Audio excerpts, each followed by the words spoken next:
सद्गुरं तं प्रणतोऽजं।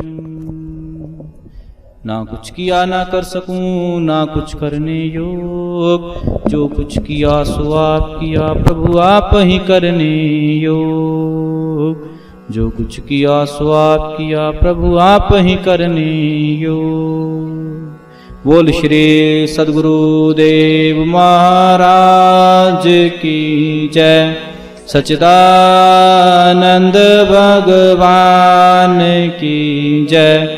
बोलो जी भाई सब संतन की जय।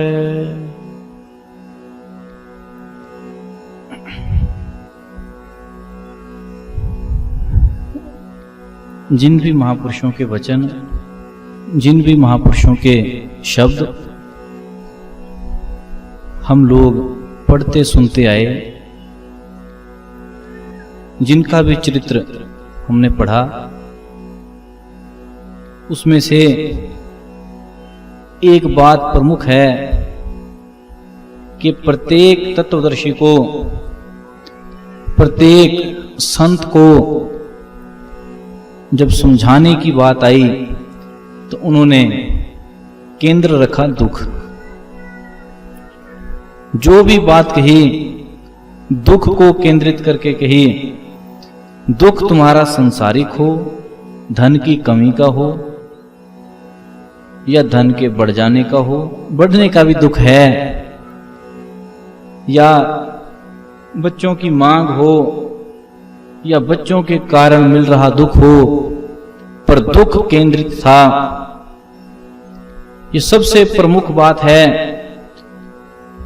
जो वो दुख का केंद्रीकरण था, महापुरुषों ने उसी के माध्यम से समझाया, उसी को केंद्रित करके समझाया, सार बात समझाई, तत्व की बात समझाई। बात बहुत ऊंची थी, बात भजन की थी, परमात्मा भजन का संदेश था, पर उसमें से भी जो तत्व की प्राग की बात थी वो क्या? हे प्रेमी महापुरुषों ने ये बात समझाई कि भजन करेगा तो दुख से मन उठेगा, दुख से मन अलग होगा। पर वहां पर जो तुमने अर्थ लिया वो क्या था कि भजन करेगा तो दुख नाश हो जाएगा। इन दोनों बातों में एक बहुत भारी अंतर। कबीर जरा उस अंतर को स्पष्ट करके कहते हैं, राम भजन से मन जग छोड़े। मन जग छोड़े अर्थात कि यदि परमात्मा भजन में है, भजन करेगा तो मन संसार से अलग होता है, मन संसार से उठता है। लेकिन जो तुमने अपनी भाषा में अर्थ लिया वो हो गया कि यदि भजन करो तो दुख का नाश होगा। हे प्रेमी, इन दोनों परिस्थितियों को समझ लेना। यदि कहूं दुख का नाश होगा तो इसका भी वास्तविक अर्थ यही था कि दुख तो अपनी जगह खड़ा है, परंतु तेरा मन उसमें लिप्त नहीं होता। ये तो वास्तविक अर्थ था। पर जहां पर तूने अर्थ लिया उसका ये हो गया कि जहां तू खड़ा है तू तो अपनी जगह रहा, पर दुख ही नाश हो गया। और हे प्रेमी, जब से तूने ये अर्थ लिया तब से तूने एक नया सिट्टा भी निकाल लिया कि भजन तो करते हैं पर दुख तो दूर नहीं हुआ, मन तो टिका नहीं। ये सिट्टा ही तब निकला जब से अर्थ कुछ और समझ लिया, क्योंकि अर्थ अपना बना लिया कि भजन करते हैं, दुख दूर हो गया। हे प्रेमी, पहले दुख को समझ लेना है क्या? सही अर्थों में दुख है तेरी वासना की अपूर्ति। जो अनापूर्ति है वो दुख बन गई। जहां जहां वासना पूरी ना हुई वहां वहां दुख पैदा होते चले गए। जो जो वासनाओं की पूर्ति थी इच्छाओं का पूरा होना था, उसको हमने कहा सुख, कि ये भी बहुत अच्छा, ये भी अच्छा, ये भी अच्छा। और जहां जहां वासनाएं अधूरी रही, प्रयास करने पर पूरा फल ना मिला, वहां हमने कह दिया कि बड़े दुख की बात है। दुख की अर्थात कि इच्छा तो थी पर पूरी ना हुई। और हे प्रेमी, ध्यान रखना, इच्छा मन की अपनी खुराक है। इच्छा एक मन को लिपटा हुआ जंजाल है, और सुमिरन का अर्थ था दोनों प्रकार की इच्छाओं से ऊपर उठना। वो दोनों वासनाएं छूट गई, जो पूरी होने वाली थी और जो ना पूरी होने वाली थी। उन दोनों से ही अलग होता चला गया, उन दोनों से ही बहुत ही ऊंचे उठते चले गए। और जितना जितना उठते गए, हे प्रेमी, उतना उतना शांत भी होते गए। पर जहां तक था परिभाषा का सवाल, ये कभी मत समझना कि भजन करने से दुख का ही नाश होगा। हे प्रेमी, दुख हो या सुख, तुझे कोई भी चीज महसूस ही ना हो पाए, उसका नाम है भजन। सुख भी ना महसूस हो पाए, क्योंकि दुख महसूस हो तो संभवतः परमात्मा की याद भी आए। पर जहां तक सवाल सुख का है, वो तो बिल्कुल ही रास्ता साफ। यदि सुख की बात कहें, यदि सुख आ भी गया तो सबसे पहले परमात्मा भूलता है, सबसे पहले ईश्वर की याद भूलेगी। यदि ईश्वर की याद भूले तो ही सुख का पूरा मजा भी लिया जा सकता। यदि थोड़ा सा परमात्मा याद है तो सुख का पूरा मजा नहीं, तो लगभग लगभग सम अवस्था आ जाती। पर यदि परमात्मा भूला, क्योंकि जिसको तुम कहते हो पार्टी, विवाह, शादियां, ये है क्या? ये सही अर्थों में है परमात्मा का भूलना। ज्यादातर होता है कि वहां परमात्मा को भुला दिया जाता। यदि को कि हमने पाठ रखा, हमने अखंड पाठ रखा, हे प्रेमी, पाठ तूने कोई भी रखा, पर परमात्मा को भुलाना है। यदि ना बुलाए तो बात ही नहीं बनती। जहां पेकड़ों का जमघट होगा, उनको पीने का मजा ही तब है यदि परमात्मा भूले, क्योंकि जिसे याद है उसे पहले मौत भी याद है, और जिसे मौत याद है, ये प्रेमी, वो जिएगा पर मजे से नहीं, समता में जिएगा। और जो समता में जी रहा, बुल्ले शाह कहते उसका जीना भी मरण समान है। उसका जीना भी ऐसे है जैसे संसार में कोई मुर्दा चल रहा, सम, शांत, गंभीर, ना किसी के दुख से दुखी हैं, ना किसी के सुख से सुखी। परंतु जहां तक सवाल है दुख का, हे प्रेमी, जिसके लिए तो ये दुख औषधि बना, दवाई बना, उसके लिए जबरदस्त दवाई बन गया, और ऐसी दवाई बन गया कि उसके सारे रोगों का जड़ से नाश किया। पर जिसके लिए ये दुख जहर बना ना कहूं, ये कहूं कि जिसने दुख को जहर बनाया, उसके लिए कोई औषधि भी ना रही, कोई दवाई उसके लिए कारगर नहीं। ये तुम्हारे अपनी सोच, अपने दायरे का प्रश्न है। लेकिन मूल बात थी, जिस भी महापुरुष ने चर्चा जारी करी, उसने पहला केंद्र बनाया दुख को। क्यों? क्योंकि हे प्रेमी, तुम्हारा सारा जीवन इस चीज का नजदीकी है, अति नजदीकी, थोड़ा नहीं। भवन बनाओ, बच्चों को पढ़ाओ, कुछ भी करो, उसके पीछे एक सोच है कि यदि ऐसा करेंगे तो सुख होगा। मूल बात है सुख, जो इकट्ठा करना चाहते हैं। और उसका दूसरा पहलू है दुख, जिसको ना भी विचारे तो भी आ जाता। पर जितना हमने विचार किया, जितना हमने सोच लगाई, वो सारी की सारी यही थी कि सुख पैदा हो। उसके लिए चाहे कुछ घपला भी हो गया, हमने उसको भी मंजूरी दी। कुछ गड़बड़ हुई, हमने उसको भी अपने में समावेश कर लिया। जो भी गलत लगा ठीक लगा, हर चीज को मान्यता देते गए, क्योंकि मूल बात है सुख चाहिए। जैसे किसी एक लेखक ने बात कही थी, उसने लिखा कि यदि कहता कि इंसान का जोर लगे, क्योंकि आप दुकानों पर जाते हो, सौदा खरीदते हो, खरीदारी में भाव कम करना या ज्यादा करना या अच्छा लगना बुरा लगना कई चीजें होती हैं। पर जब कोई आदमी दाम पेची करे तो दुकानदार कहेगा 50 का, तुम कहोगे नहीं 40 का। ये ऐसी सोच है। एक मार्ग एक खड़ा कर रखा। तो लेखक ने लिखा, कहता कि इंसान का यदि बस चले तो परमात्मा से भी दाम पेची करे, समझौता करे।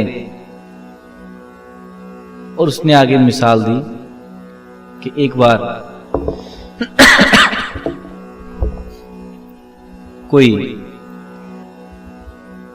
ऐसा होगा भी, संभवतः नसरुद्दीन ही होगा, तो उसने किया क्या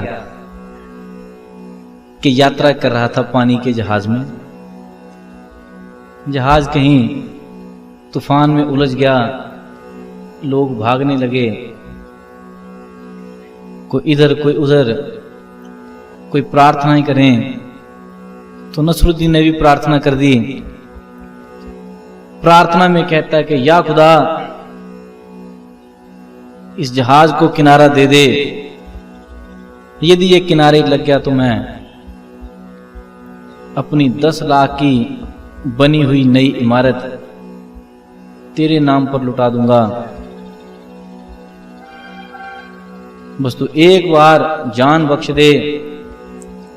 जान जरूरी है, धन की कोई बात नहीं। तो जब तूफान थम गया, किसी ने पूछा कि तूने तो कितनी बड़ी बात कह दी, कही क्यों थी? कहता भाई घाटा पड़ गया। कैसे? कहता मैंने सोचा था कि शायद डूब ही जाएंगे, चलो मरते मरते लोग सम्मान देंगे कि देखो कितना बड़ा दानवीर है। जहाज तो तर गया, मुसीबत हो गई। पर कोई बात नहीं, इसका भी हल है। घर गया, लोगों को खबर पहुंची कि नसरुद्दीन ने दान करना। उसने अपनी पूरी कोठी लगाई हुई है दान करने के लिए। चालाक था, क्योंकि मैंने एक बात कही थी, समझौता फितरत है। परमात्मा से भी इंसान परमात्मा से, लोग कहते हैं कि बस सामने खड़ा हो जाए फिर तो परमात्मा के लिए ये कर देंगे वो कर देंगे। खड़ा हो जाए तो ये प्रेमी कौन सा क्षण था कि वो खड़ा नहीं। अंधा आदमी यदि सूर्य की बात करे भी तो क्या कर लेगा, क्या कह लेगा, बस इतना ही है। खैर, नसरुद्दीन ने दूसरी चालाकी करी। कह दिया, कहता कि देखो मैंने परमात्मा से वायदा किया था कि तेरे नाम पर इसको बांट दूंगा। तो पहली शर्त यह है कि अलग अलग हिस्सों में नहीं, पूरी की पूरी बांटूंगा, जिसको भी दूंगा पूरी दूंगा। और दूसरी है कि इसके साथ एक बिल्ली बांधी गई कि जिसको दूंगा उसको बिल्ली भी साथ में जाएगी। ये नहीं कि अकेली बिल्डिंग, बिल्ली है बिल्ली भी जाएगी। इस संपत्ति का जितना मोल बनेगा कम भाव में जाए ज़्यादा में जाए, वो गरीबों में बंटेगी, लेकिन बिना बिल्ली के बिल्डिंग बेची नहीं जाएगी। कहते चलो ठीक। कहते ये भाव लगाओ। तो भाव बताया। कहता बिल्ली का 9,99,999, बिल्डिंग का 1 रुपया। पर शर्त है कि अकेली बिकनी नहीं। जब किसी ने खरीद लिया, अब बिल्डिंग का 1 रुपया लगा दिया था, वो बांट दिया, दे दिया, बाकी अपनी जेब में। ये प्रेमी जी एक सहज तरीका है, क्योंकि जिसका दिया है उसी से समझौता कर सकते हो। ये फितरत है, आदत है, सीधा होने की आदत नहीं। फिर जलेबी की तरह बल खा जाना, उधर से फिर बल खा जाना, फिर बल खा जाना। और जो मैंने दुख की बात कही थी, दुख क्या है? दुख तरह तरह से किए हुए समझौते हैं। कुछ तुमने अपने आप से, कुछ परमात्मा से, कुछ संसारी से, कईयों से कई समझौते कर रखे। किसी प्रेमी ने एक बात पूछी कि हमें अंधकार से डर क्यों लगता है? ये प्रेमी वैसे तो होता ये है, दिन में हर आदमी कह लेता कि अंधेरे में ये कर देंगे, वो कर देंगे। अक्सर जब अंधकार आए तो डर लगता। इसका बहुत भारी एक मनोविज्ञान है। अंधकार से डर का कारण हमारे ही समझौते हैं, जो हमने अपने आप से चोरी छुपे कर रखे। अंधकार सही अर्थों में कुछ है नहीं। अंधकार महसूस क्या होता कि हमें कुछ पदार्थ दिखाई नहीं पड़ता।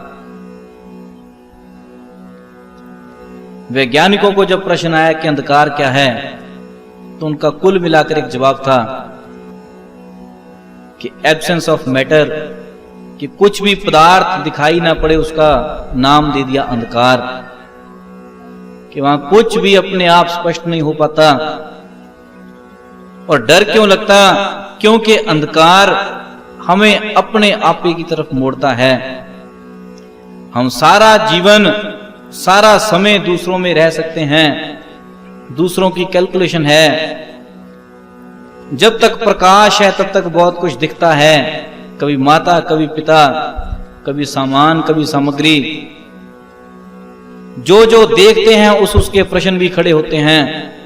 जब दिखाई पड़ना बंद हो गया, उसी समय मन अपने प्रश्न जगाने शुरू कर देता, क्योंकि करना तो है ही है। मन का स्वभाव है पूछना, बाहर का ना, इसे तो अंदर का। बाहर का दिखता था तब तक बाहर के प्रश्न थे, वो बंद हो गया तो अंदर के शुरू हो गए।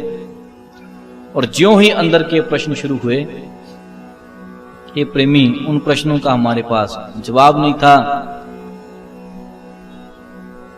इसीलिए जब भी कभी अंधकार का, केवल अंधकार ही नहीं, सही शब्द कहूंगा एकांत। किसी आदमी को एकांत में छोड़कर देखना, ना तो कोई किताब हो, ना टीवी हो, ना कोई समाचार पत्र हो, कुछ भी ना दो, खाली कमरा है, पानी रखा है, भोजन रखा है, बिस्तर लगा है। उसको कहो कि तूने 10 साल रुकना, बहुत भारी सजा है। किसी को बहुत भारी सजा देनी हो, उसको ऐसे रख दो।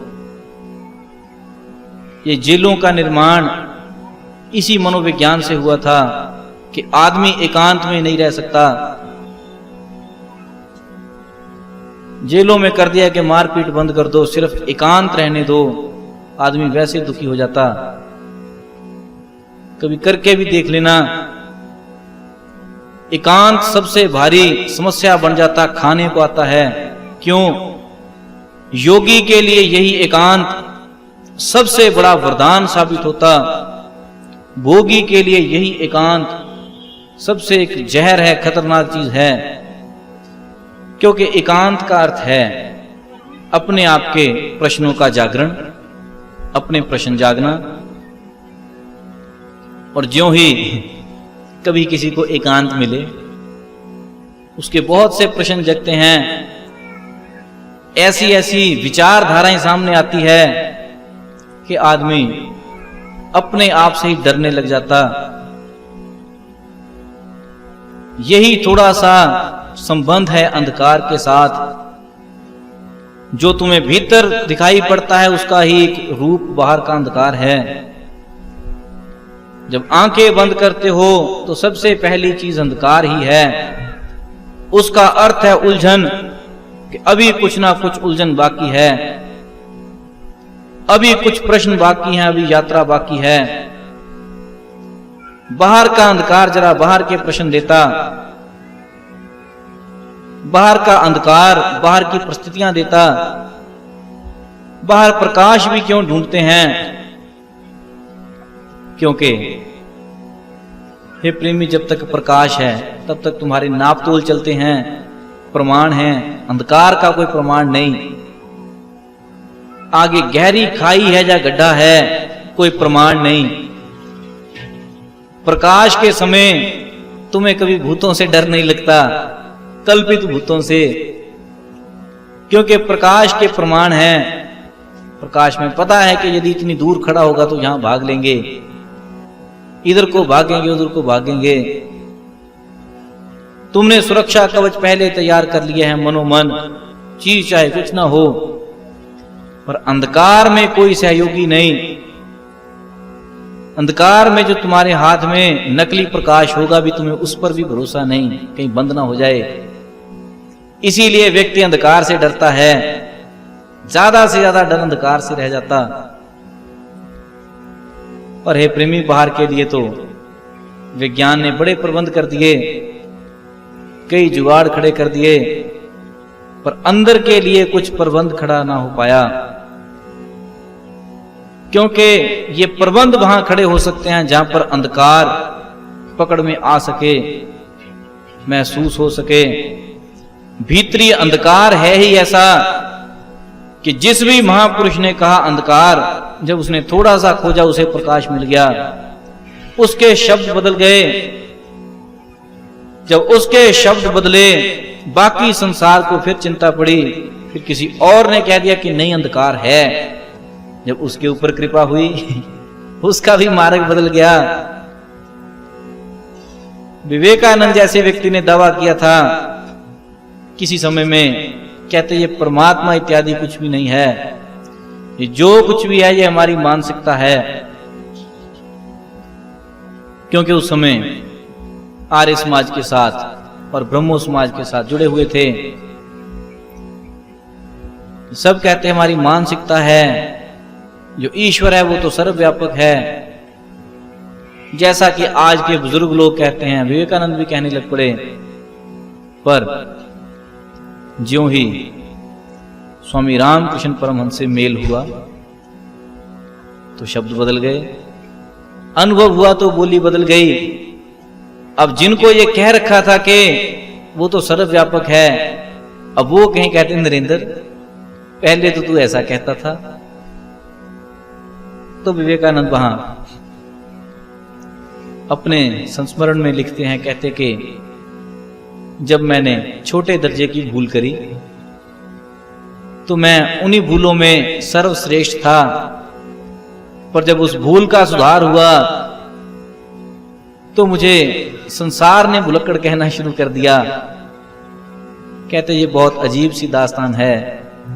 ये प्रेमी, ये होता है क्योंकि जिस समय तक आम बुजुर्गों की तरह रटने लगते थे कि परमात्मा सर्वव्यापी है, ऐसी है वैसी है, तब तक अनुभव नहीं था।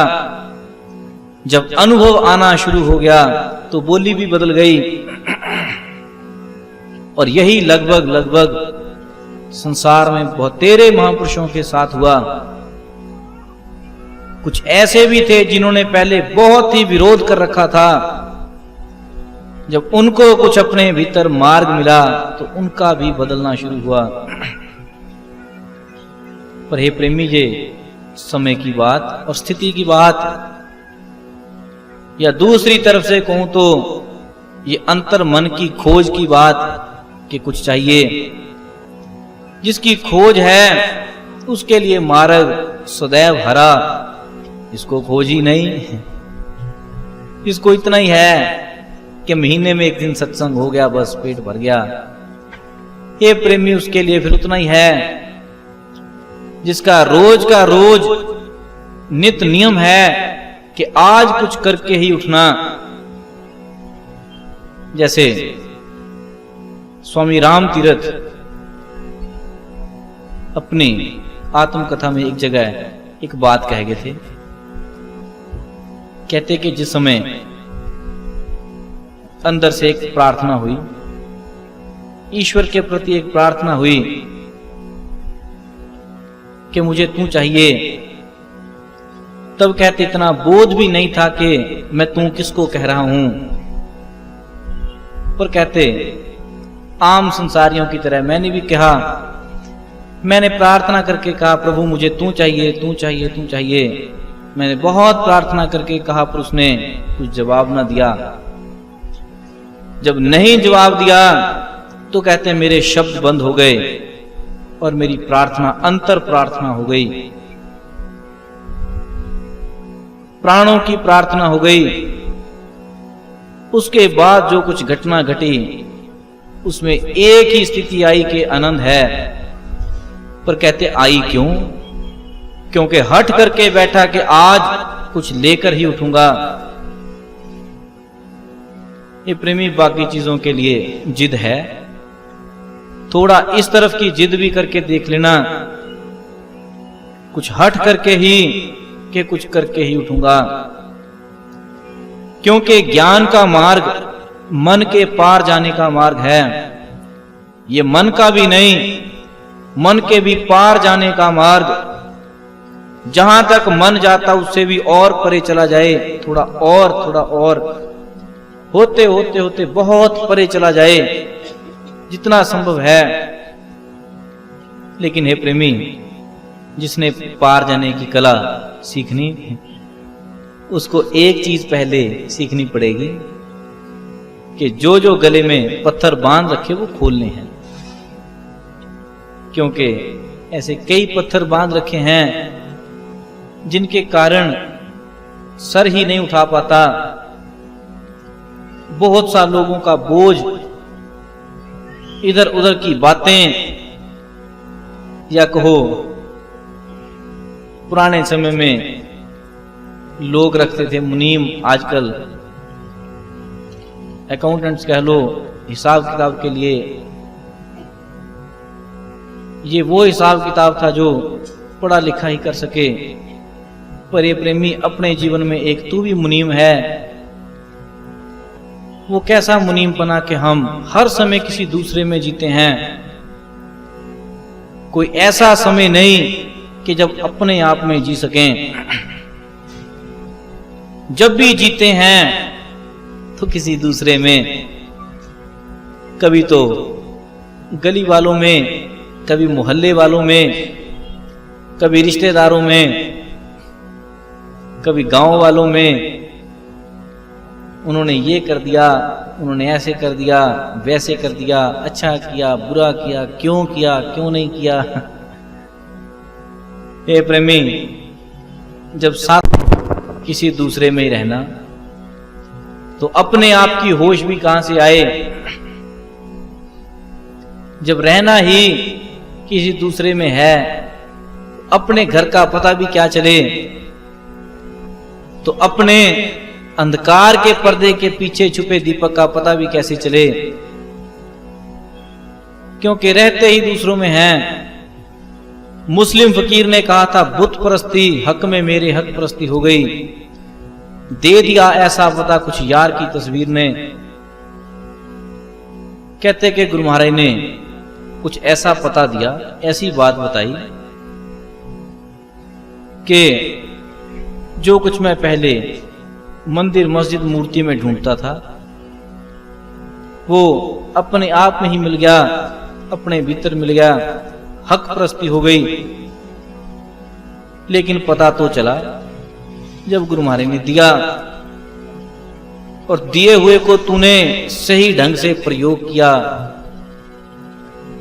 मुझे एक प्रेमी ने बात कही, कहता जी हमारा एक रिश्तेदार है, वो कहता है कि मैंने उपदेश लेना, पर यदि मेरी शराब छूटे तो। था भी वैसे बुजुर्ग वो। हे प्रेमी, ध्यान रखना,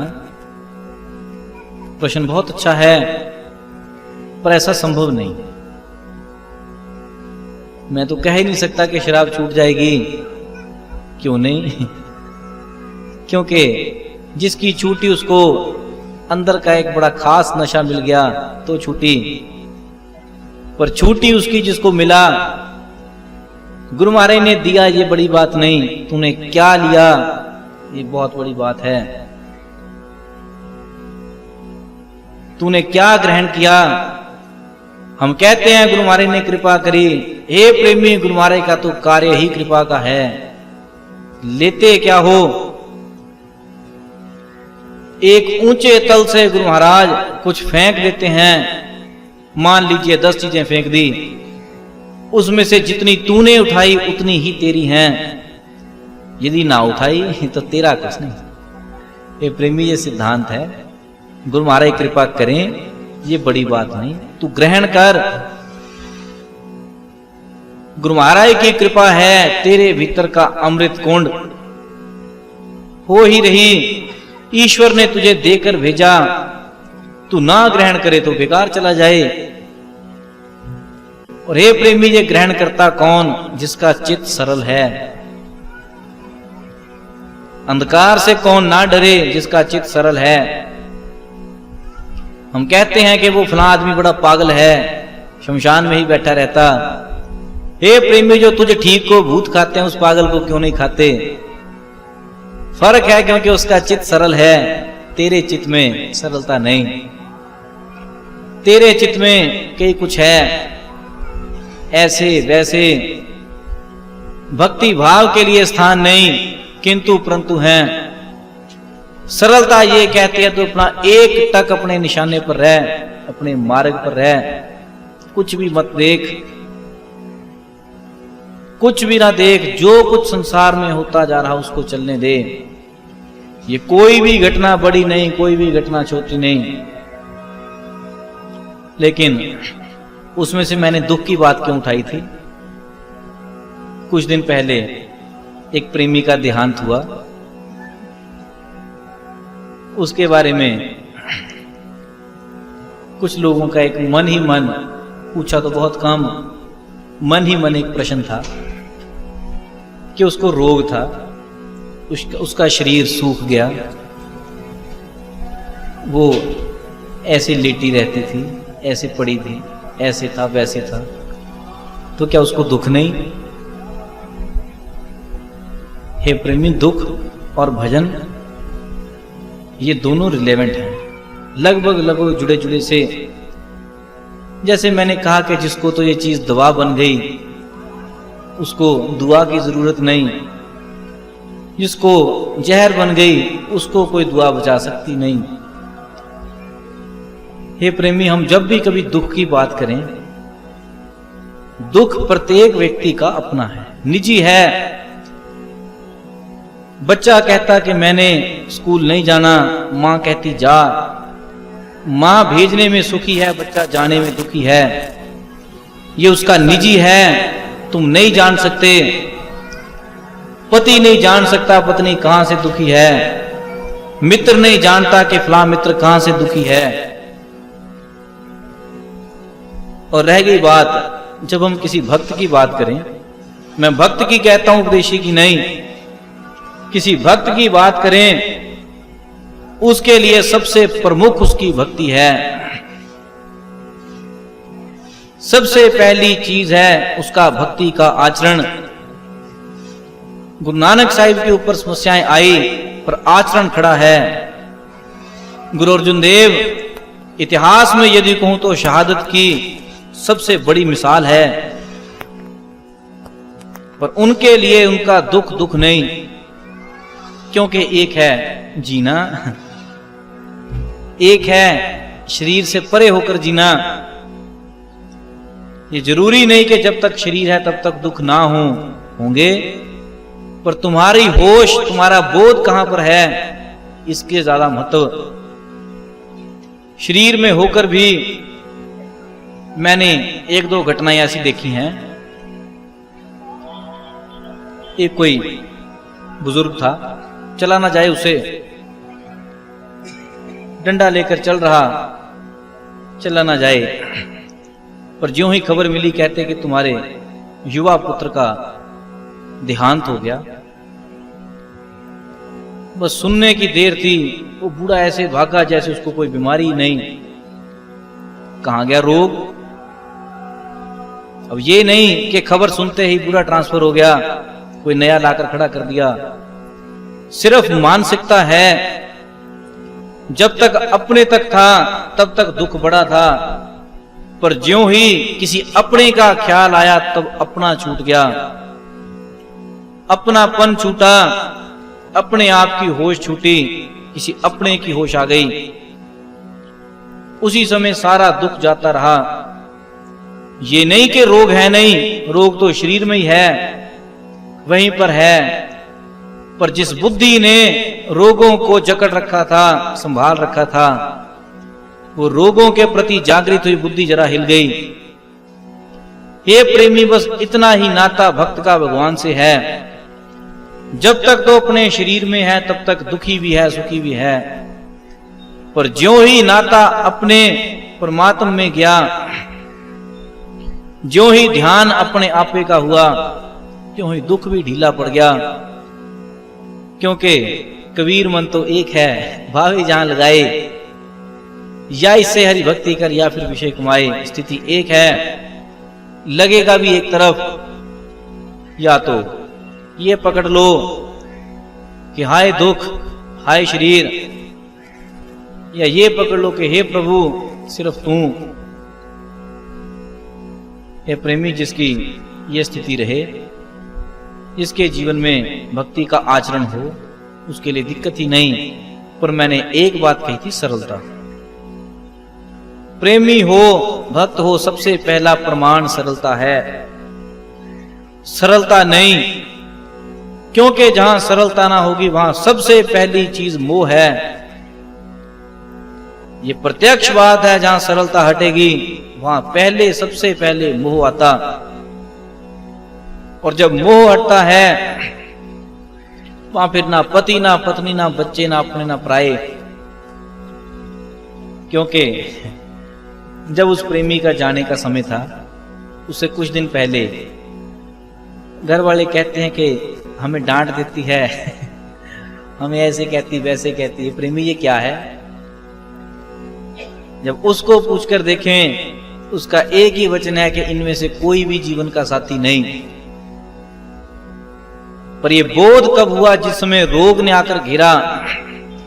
उस रोग की अवस्था में एक एक पल अनुभव का है, क्योंकि तुमने खाया पिया सो गए, उसका ना खाना पूरा ना नींद पूरी।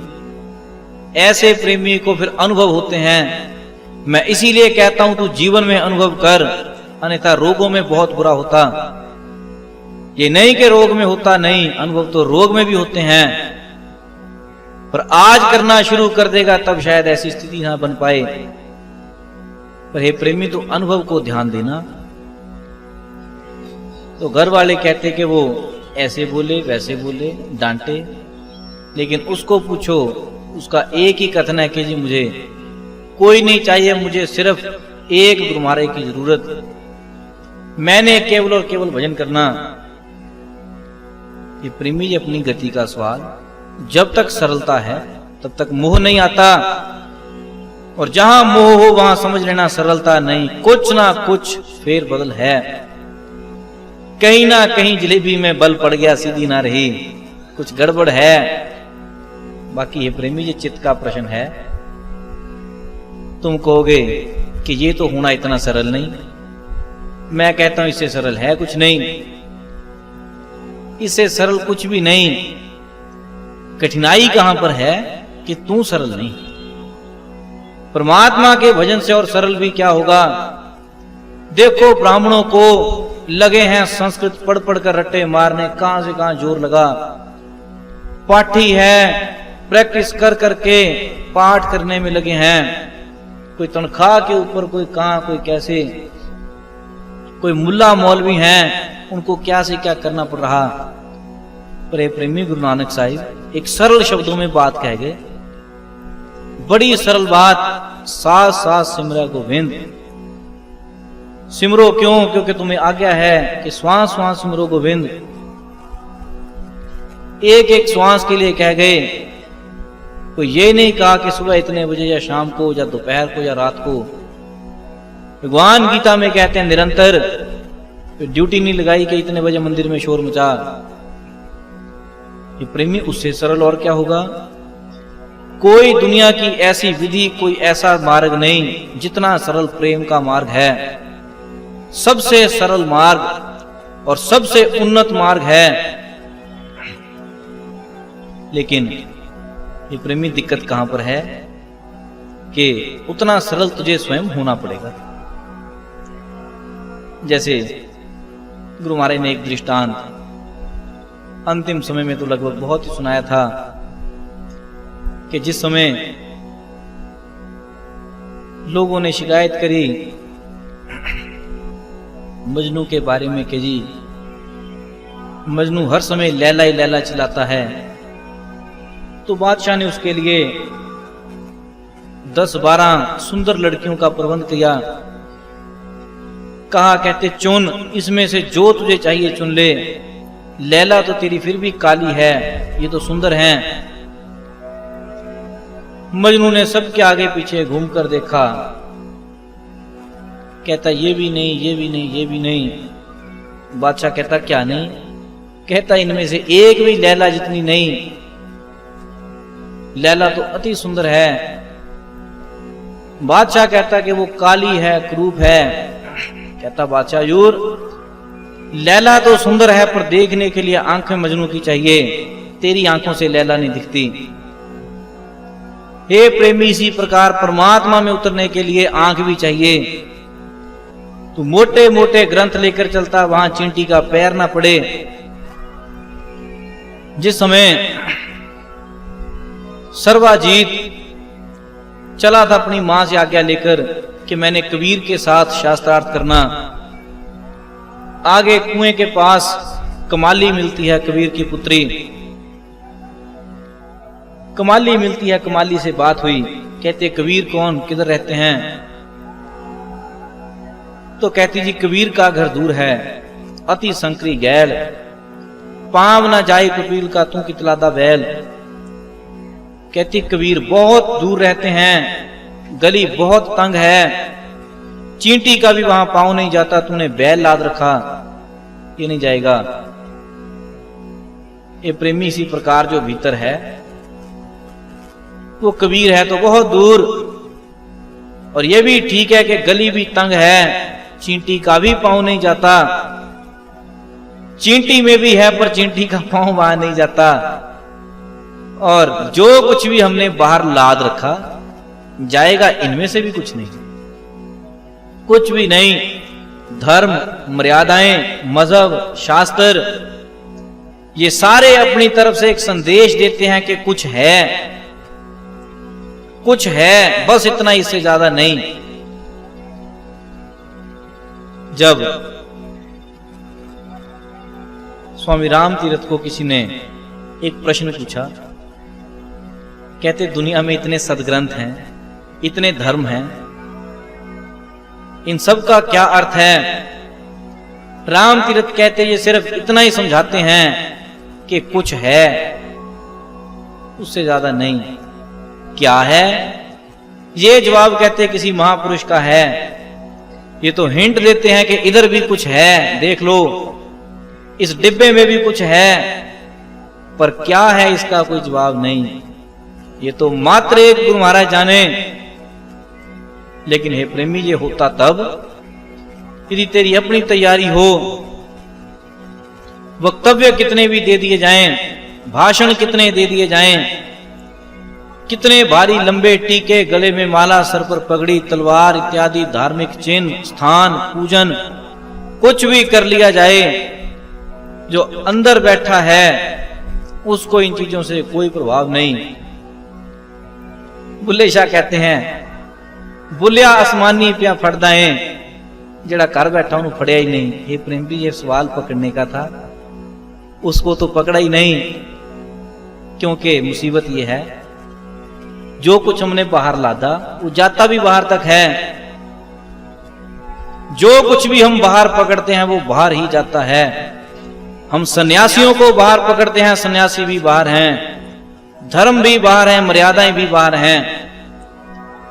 जहां तक सवाल अंदर का है वो तो पागलपन का सवाल है। जहां तक अंदर का सवाल है वो अपने आप को बांधने का प्रश्न है। इतना ज्यादा अपने आप को तंग कर दिया कि खींचते खींचते और किसी भी दिशा का ना रहा, सिर्फ एक प्राणों की दिशा का रहा। और जितना ज्यादा अभ्यास इस समय हो जाए कर ले, क्योंकि बुढ़ापे में यह अभ्यास भी दिक्कत खड़ी करता।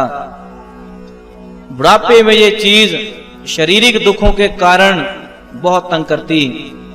या तो फिर अति रोगी हो जाए, संभवतः तो पकड़ में आती, या ठीक हो तो थोड़ा रोगी थोड़ा ठीक, उसके लिए नहीं।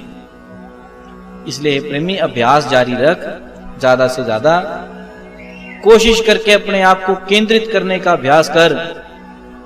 संसारिक परिस्थितियां कैसी हैं, कामकाज कैसे हैं, इनकी कोई परवाह नहीं। इनमें किसी चीज में लिपटने की जरूरत नहीं, जरूरत है एकाग्रता की।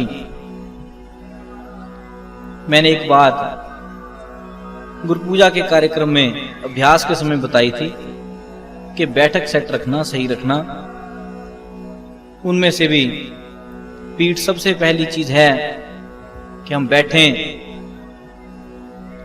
क्योंकि जब भी रीढ़ में थोड़ा सा कर्व आए, झुकाव आए, तो थकावट होती है। ये पहला नियम है। दूसरा है धीरे धीरे शारीरिक स्थिरता को बढ़ा, 1 2 3 4 5 मिनट करके, 6 मिनट करके। लेकिन हे प्रेमी जी, गलती कहां रह जाती, जहां पर हम ध्यान के लिए विधान ही ना खड़ा कर पाए अपने लिए। कुछ ऐसा समय जीवन में बनाकर चल कि तेरे लिए ज्यादा से ज्यादा समय ध्यान का हो। बंगाली में कहावत है, हंसीवा खेलीवा करीबा ध्यानम। वो लोग अक्सर इस बात का अर्थ लेते हैं, कहते हैं हंसते खेलते परमात्मा का ध्यान कर जाओ। ये नहीं कि किसी बंधन में आकर या किसी मुसीबत में आकर, बिल्कुल कहते हंसते खेलते। क्योंकि यदि नियम के साथ करोगे तो यही चीज तुम्हें पीछे को खींचेगी। यदि प्रेम से करोगे तो यही चीज तुम्हें आगे से आगे धक्का लगाती है। और हे प्रेमी, जिस क्षण कुछ थोड़ा सा अनुभव हो जाए, हल्की सी झलक भी आ जाए, ध्यान रखना उसी क्षण नियम अपने आप ही बढ़ना शुरू हो जाता। जो अब बनाओगे ये थोड़ा जबरदस्ती का हो सकता है, जो किसी खास घटना के बाद बनेगा वो प्रेम का होगा। उस नियम में फिर किसी की परवाह नहीं, कोई अच्छा कहे या बुरा, कोई अच्छा समझे या बुरा समझे, कोई किसी की चिंता नहीं। अपना एक तक करते हुए चले जाओगे। पर वो नियम प्रेम से तो बनता। ये प्रेमी यदि कुछ करना शुरू कर, पहले सत्संग के लिए ही कुछ समय दे। ये नहीं कि कभी साल 2 साल 3 साल बाद कभी जाग आ गई, उठ गए, नहीं तो फिर सो गए। शास्त्रकार समझाते हैं रोज की रोज, सप्ताह भर में भी नहीं, या तो कम से कम 1 महीने का तो रख कर ही चल। और उससे भी अच्छा है कि कोशिश तो कर कि ज्यादा से ज्यादा कोशिश हो कि रोज की रोज कुछ नियम सत्संग का बने। तू जहां बैठा है वहीं पर कुछ करके उसकी चर्चा कर। प्रेमी अक्सर कह लेते हैं कि हम सत्संग कैसे करें। हे प्रेमी, सत्संग के लिए भगवे कपड़ों की जरूरत नहीं, ना ही इन रंगों के लपेटे में सत्संग है, ना ही किसी विधान के अंतर्गत है। यह तो सौदा प्रेम का है। जब भीतर से प्रेम जागृत हो गया तो अपने आप ही धारा जुड़ती चली जाती। अपने आप ही नाते बनते चले जाते। दुनिया फिर चाहे कुछ भी कहे, दुनिया चाहे भली समझे चाहे बुरी समझे, पर परवाह किसी की नहीं। तू अपने आप को कस, इन तीनों चीजों को विधान में ले जा, सेवा को, सत्संग को, भजन को, और वो विधान प्रेम से निकला हुआ हो तो है। यदि वो नियम के विधान हो कि ऐसे करना ही है, तो संभवतः उतनी देर तक ना चल पाए। पर मैं कहता हूं प्रेम से खड़ा कर। प्रेम से खड़ा करने का अर्थ कि जितना समय हो एक विचार करके रखना कि आज कुछ लेकर ही उठेंगे, चाहे सत्संग में चाहे भजन में, आज कुछ लेकर ही उठेंगे, कुछ सीख कर ही उठेंगे। जब तक नहीं सीखा तब तक नहीं उठेंगे। करके देख लो, इसका अपने आप ही असर होना शुरू हो जाता। अपने आप ही वो विद्या समझ में आ जाती कि कैसे भजन करने से मन दुखों से परे जाए। मैं ये नहीं कहता कि दुख दूर होंगे, तेरा मन ही दुख में ना जाएगा, तुझे दुख का कोई अनुभव ही नहीं, दुख होते हुए भी लगेगा नहीं, दुख होते हुए भी तुझे व्यापेगा नहीं। ये भजन का प्रताप है। यदि कहे कि दुख दूर हो जाएं, यदि कहे कि दुख हट जाएं, ये प्रेमी जब तक शरीर है तब तक सबसे बड़ा दुख यही है कि तू शरीर में है। ये अपने आप में दुख है। दे धरे का दुख तो सब काहू को होए, ज्ञानी काटे ज्ञान से मूर्ख काटे रोए। ज्ञानी काटे ज्ञान से, इस विद्या को सीख, अन्यथा दूसरी विद्या तो तेरी डिफॉल्ट है। रोएगा तो तू अपने आप ही, उसके लिए किसी की जरूरत नहीं।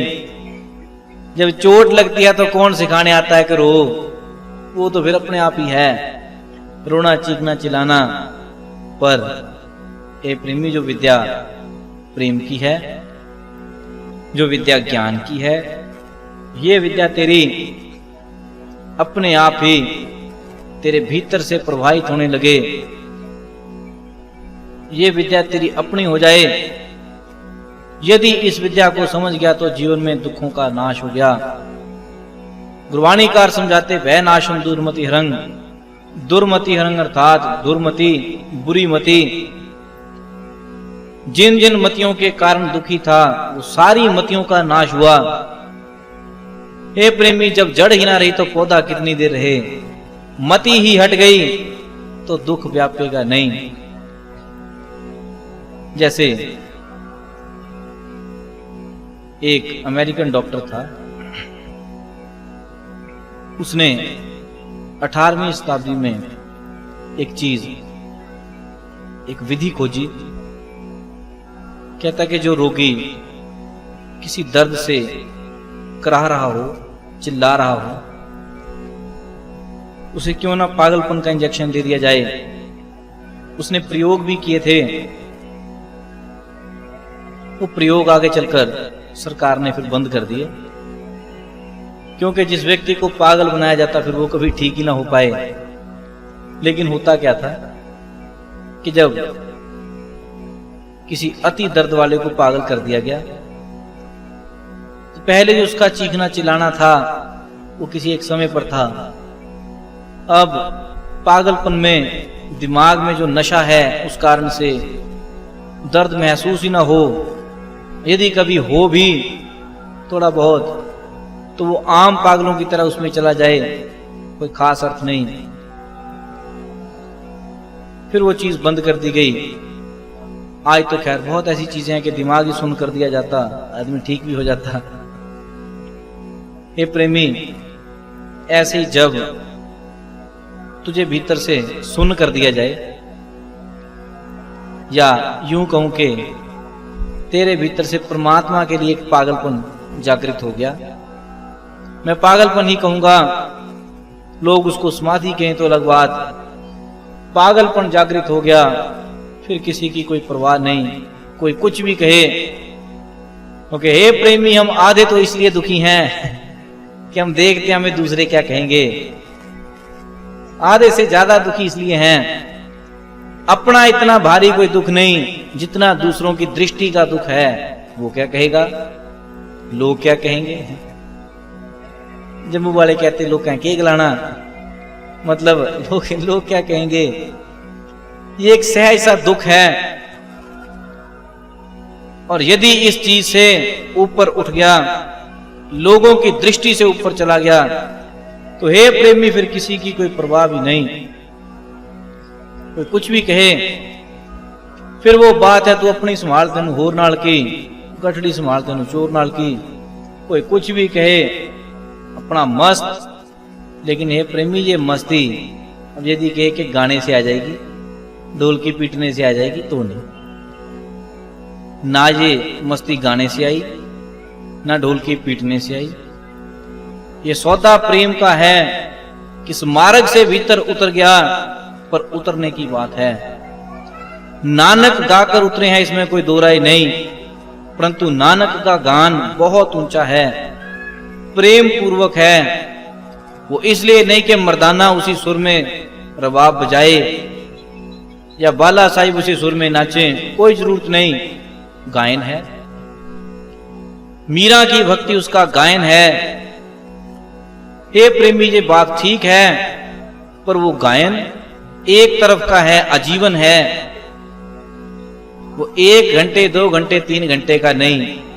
वो ये नहीं कि अभी तो गा लिया, अभी जाकर दुकान भी करनी है, वहां सौदा बेचना झूठ सच करके वो ऐसा गायन नहीं।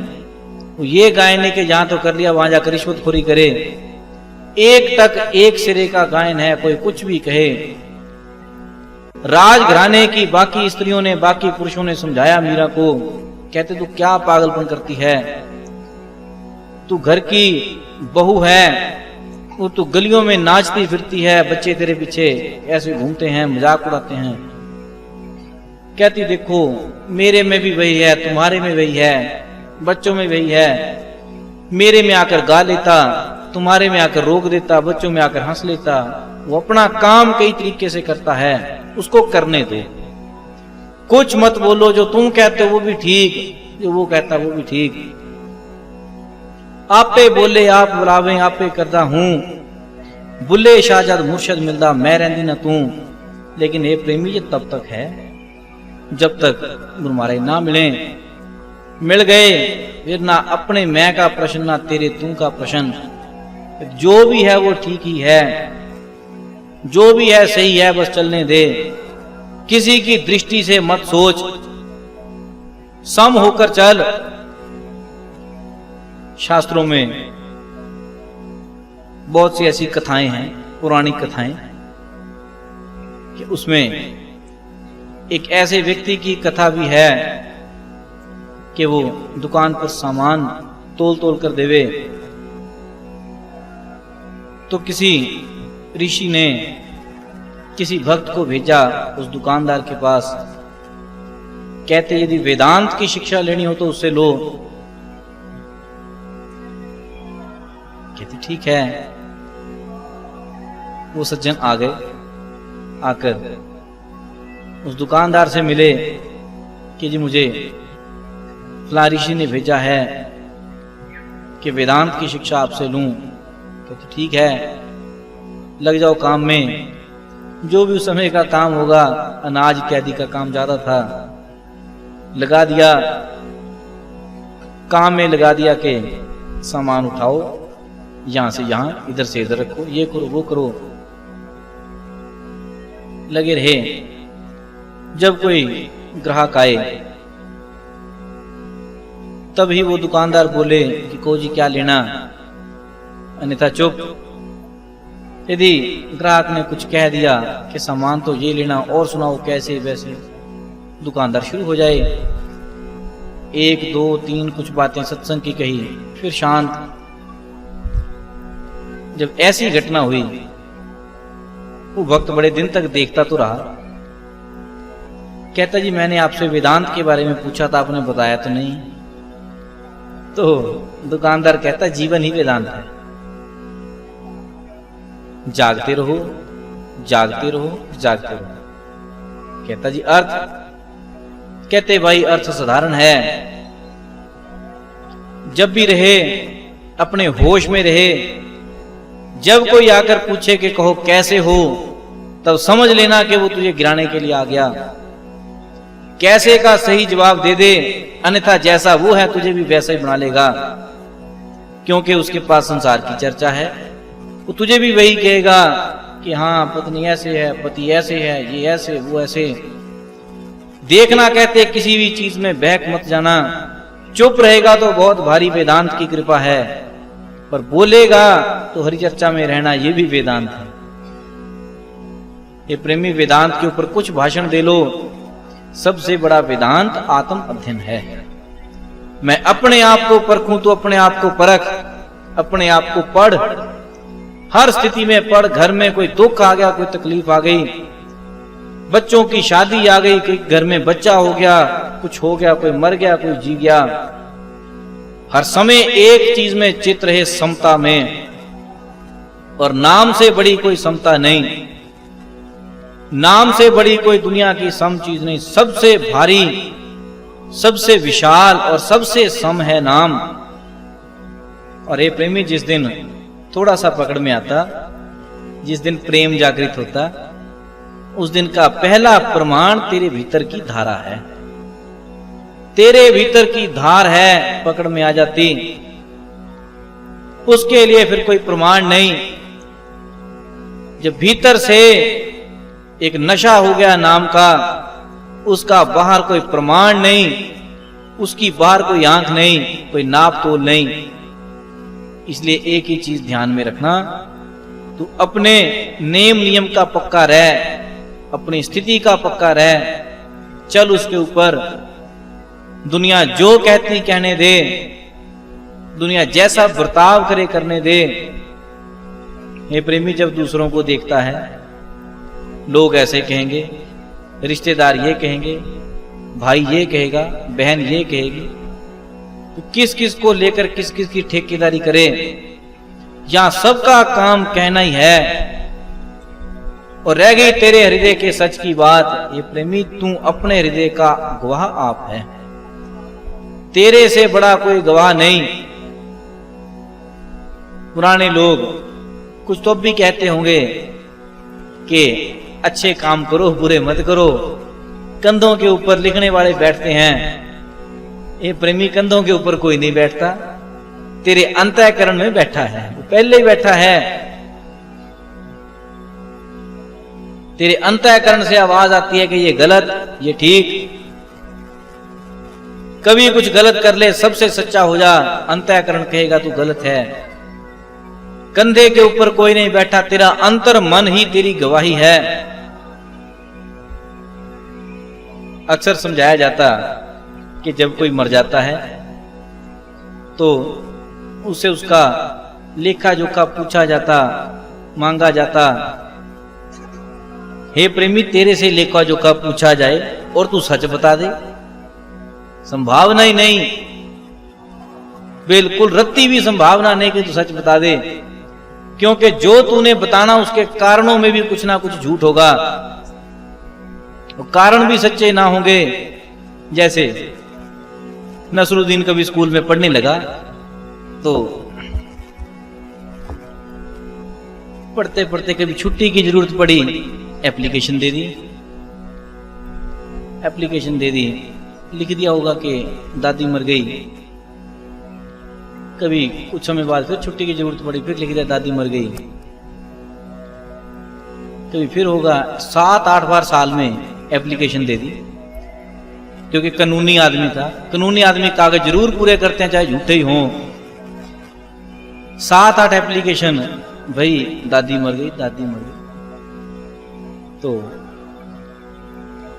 अध्यापक ने कभी पूछ लिया होगा, जब कभी 8वीं 9वीं बार चिट्ठी दी, फिर दादी मरी हुई, उसने पुरानी एप्लीकेशन सामने रखी, कहता है ये भी दादी मरी, ये भी दादी मरी, ये भी दादी मरी, ये है क्या?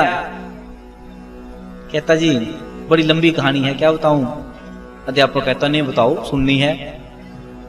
कहता जी देखो, जो तो आज मरी ये सच्चे वाली है, अपने वाली।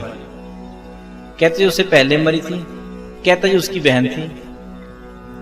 जो कहता उससे पहले मरी, कहता जी वो उसकी बहन थी, मौसी की लड़की, जो उससे पहले बनी उसकी बुआ की लड़की।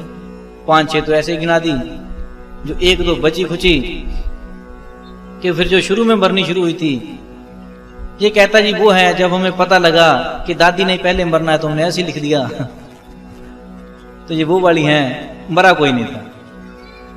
हे प्रेमी, सिर्फ इतनी मानसिकता है, हम जो कारण भी देंगे उसमें झूठ होगा। ना कोई वहां लेखा मांगने बैठा, ना कोई देने बैठा। फिर यदि कहो तो डर किसका? ये प्रेमी, डर तेरे अपने कर्म का है।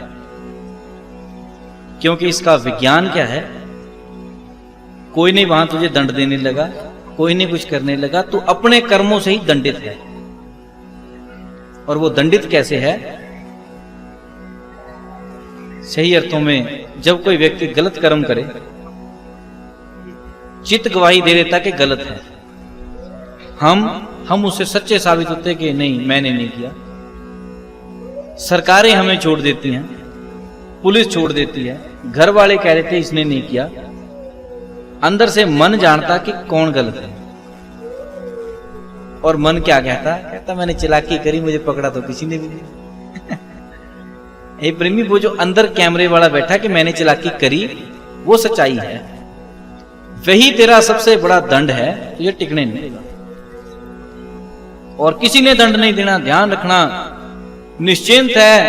आज मैं कहता हूं कि बिल्कुल खुला होकर चल, पर कोई पाप ऐसा नहीं जिसकी सजा ना मिले। ये साथ है, कोई भी ऐसा पाप नहीं जिसकी सजा ना मिले। और पहले तो तू चित्रगुप्त को दोष देता था कि चित्रगुप्त आते हैं, कंधे पर बैठते हैं। ये प्रेमी, कितने चित्रगुप्त हैं? क्योंकि लगभग 1 करोड़ 1 अरब 30 करोड़ चित्रगुप्त तो हमारे यहीं पर हैं हिंदुस्तान में। वैसे भी जनसंख्या उत्पादन में दूसरे नंबर पर हैं। इतना कुछ होने के बावजूद कौन सा चित्रगुप्त? पर तेरा कर्म ही तेरा बाधक है। इसीलिए भगवान श्री कृष्ण ने गीता में जो स्पष्ट कहा, उससे स्पष्ट किसी ने कहा नहीं। क्या? कि हे अर्जुन, जीव अपने कर्मों के अनुसार ही बंधता है, अपने कर्मों के अनुसार ही दंडित होता है। जब ये ओपन फिलॉसफी, यही बात स्वामी विवेकानंद ने अमेरिका में कही, अमेरिकन कहते हैं फिर तो हमें कोई चिंता ही नहीं, हम यदि कुछ गलत भी करें तो हम अपने मन को कह लेंगे कि अच्छा है। विवेकानंद कहते चालाकी नहीं चलती। तुम्हें पता भी है कि गलत है, फिर मन कैसे मानने? ये प्रेमी, जो पहले ही पता है गलत है, उसको तू मन में कैसे मनाएगा कि ठीक ही है? और ये मन ऐसी चीज है, तेरे मनाने से नहीं चलता। यदि तेरे मनाने से चलता होता तो परमात्मा की जरूरत ही क्या थी? फिर तू ही परमात्मा था। यही एक ऐसी शक्ति है जिसके आगे आकर अवतार, देवी देवता, सदग्रंथ भी फेल हैं। इसके लिए प्रयास तेरा अपना है, किसी का नहीं। जिन्होंने भजन कर रखा, यदि वो तपों के मार्ग में आ गए तो तुझे वरदान दे सकते हैं, पर इतना नहीं कर सकते कि तेरा मन तेरे बिना ही खड़ा करके दिखा दें। उसके लिए प्रयास तेरे हैं। जिन महापुरुषों ने भजन किया, गुरु नानक साहिब, मोहम्मद, नानक, जैन, बुद्ध, कबीर, इन्होंने अपने जीवन में डटकर भजन किया, परमात्म स्वरूप होकर रहे। और तू आज चाहे इनके आगे प्रार्थना करे कि मेरे ऊपर कृपा कर दो। हे प्रेमी, वो कृपा क्या होगी? संसारिक भोग, काम नहीं बनेगा। लड़का विदेश जाना चाहता है, लड़की की विदेश में मैरिज है, ऐसा चाहेगा, ज्यादा से ज्यादा इनकी फोटो के आगे पासपोर्ट रखकर माथा टेक देगा। पर जो समय पर थे उन भक्तों ने मांगा था, नाम पदार्थ नानक मांगे। नानक मांगे क्यों? वहां पर यह नहीं कि गुरु नानक साहिब मांग रहे हैं, पर हे प्रेमी, यदि कोई नानक स्वरूप हो तो उसकी एक ही मांग है, क्या? नाम। जिस दिन तेरी ये मांग होगी, ध्यान रखना, उस दिन उसके चरणों का अधिकारी है। अन्यथा भोगी है। फिर चाहे देवता से मांगे अथवा चोरी करके लाए। वो तो तेरी अपनी मेहनत का ही है, मांगने में भी मेहनत थी, चोरी में भी मेहनत है, सजा उनकी अपने अपने मुताबिक है। मेहनत का अर्थ मत ये ले लेना कि अब चोरी करनी शुरू कर दो। ये प्रेमी, ये कर्म का हिसाब है, जैसा करेगा वैसा परिणाम। दंडित कर्म करेगा दंडित होगा, ये विचार तूने करना। पर यदि जीवन में भक्ति की एक छटा भी है, एक अंश भी है, तो नाम मांगेगा। कितनी ऊंची बात कही, नाम पदार्थ नानक मांगे। ये प्रेमी तू क्या मांगता? नाम पदार्थ की बजाय बाकी सब पदार्थ मांग लेता, नाम फिर छोड़ गया पीछे। नाम पदार्थ की जरूरत ना समझी, नाम को तो समझा ही नहीं। जो जो कुछ ऊपर से दाएं बाएं से मैटीरियल इकट्ठे किए थे उसी को मांगने लग गया। ये प्रेमी, जो महापुरुषों ने गीता में, गुरु ग्रंथ साहिब में, कुरान में कहा, उन बातों का यदि अर्थ लेवे बहुत गहरी बात है। उन्होंने ये नहीं कहा कि तू कुछ और मांग, बल्कि ये कहा भोग भाग्य के भक्ति दौड़ की, भोग तेरे भाग्य के हैं। जो नहीं भी मांगते उनको भी मिल रहे, जो मांगते हैं उनको भी उतने ही मिल रहे, ज्यादा नहीं। भक्ति दौड़ की है, जितना दौड़ लगा ले, जितना प्रयास कर ले, जितना कोशिश कर ले, भक्ति तो उतने की ही है। इसलिए हे प्रेमी, ध्यान रखना, दो तीन बातें प्रमुख।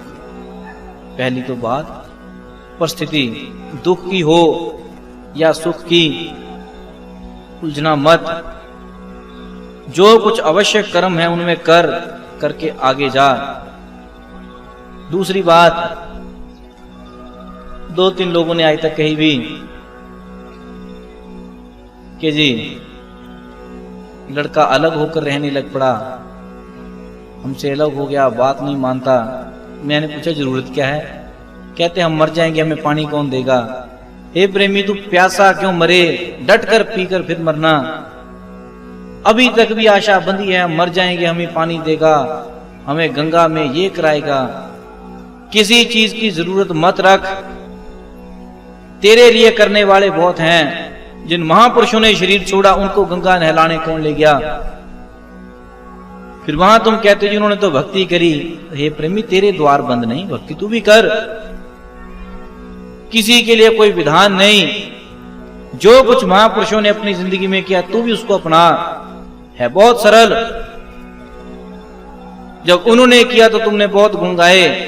गुरु नानक साहिब अंतिम अवस्था में आकर करतारपुर पहुंचे, खेती करते हैं। आज तक बच्चों को पाठ पढ़ाया जाता कि खेती करी। ये प्रेमी, तू सोचेगा छोड़कर होगा? संसारिक कर्मों में चले चले भजन का पक्का हो, और यदि ना करेगा तो ध्यान रखना निठल्लूपन आएगा, भजन भी नहीं बनता। भजन की पहली मांग है शारीरिक परिश्रम। ना बहुत ज्यादा करे ना बहुत कम, मध्यम सा समसा परिश्रम भी करे, पसीना भी निकले। भोजन ना बहुत अधिक हो ना बहुत कम हो, नॉर्मल सा। नींद ना बहुत ठूंस कर खाए सोए, ना बिल्कुल अल्पज्ञ सा कि जागे हैं रात को चाय पी पी कर जाग रहे। ये 6 बातें भगवान कृष्ण ने गीता में भी समझाई, गुरु ग्रंथ साहिब में भी। लेकिन हे प्रेमी, उन सब के साथ साथ अनुभव में भी ये आती हैं। करके देख लो। यदि तुम बहुत ज्यादा भोजन करो तो नींद आएगी, बिल्कुल ना करो तो ऐसे होगा कि नींद है ही नहीं। और जो बहुत ज्यादा सोते हैं वो बिल्कुल सोतड़ हो गए, जो सोते ही नहीं वो वैसे रोगी हो गए। और कभी ध्यान रखना, तुम्हारी 95% बीमारियां तुम्हारी नींद और भोजन से संबंधित हैं। 95% कम नहीं, ज्यादा ही होंगी। ये भोजन और निद्रा ऐसी चीज इन सारी चीजों को हिलाकर रख देती, और जिसकी सम है उनके लिए किसी प्रकार का रोग नजदीक नहीं। तीसरी बात है परिश्रम।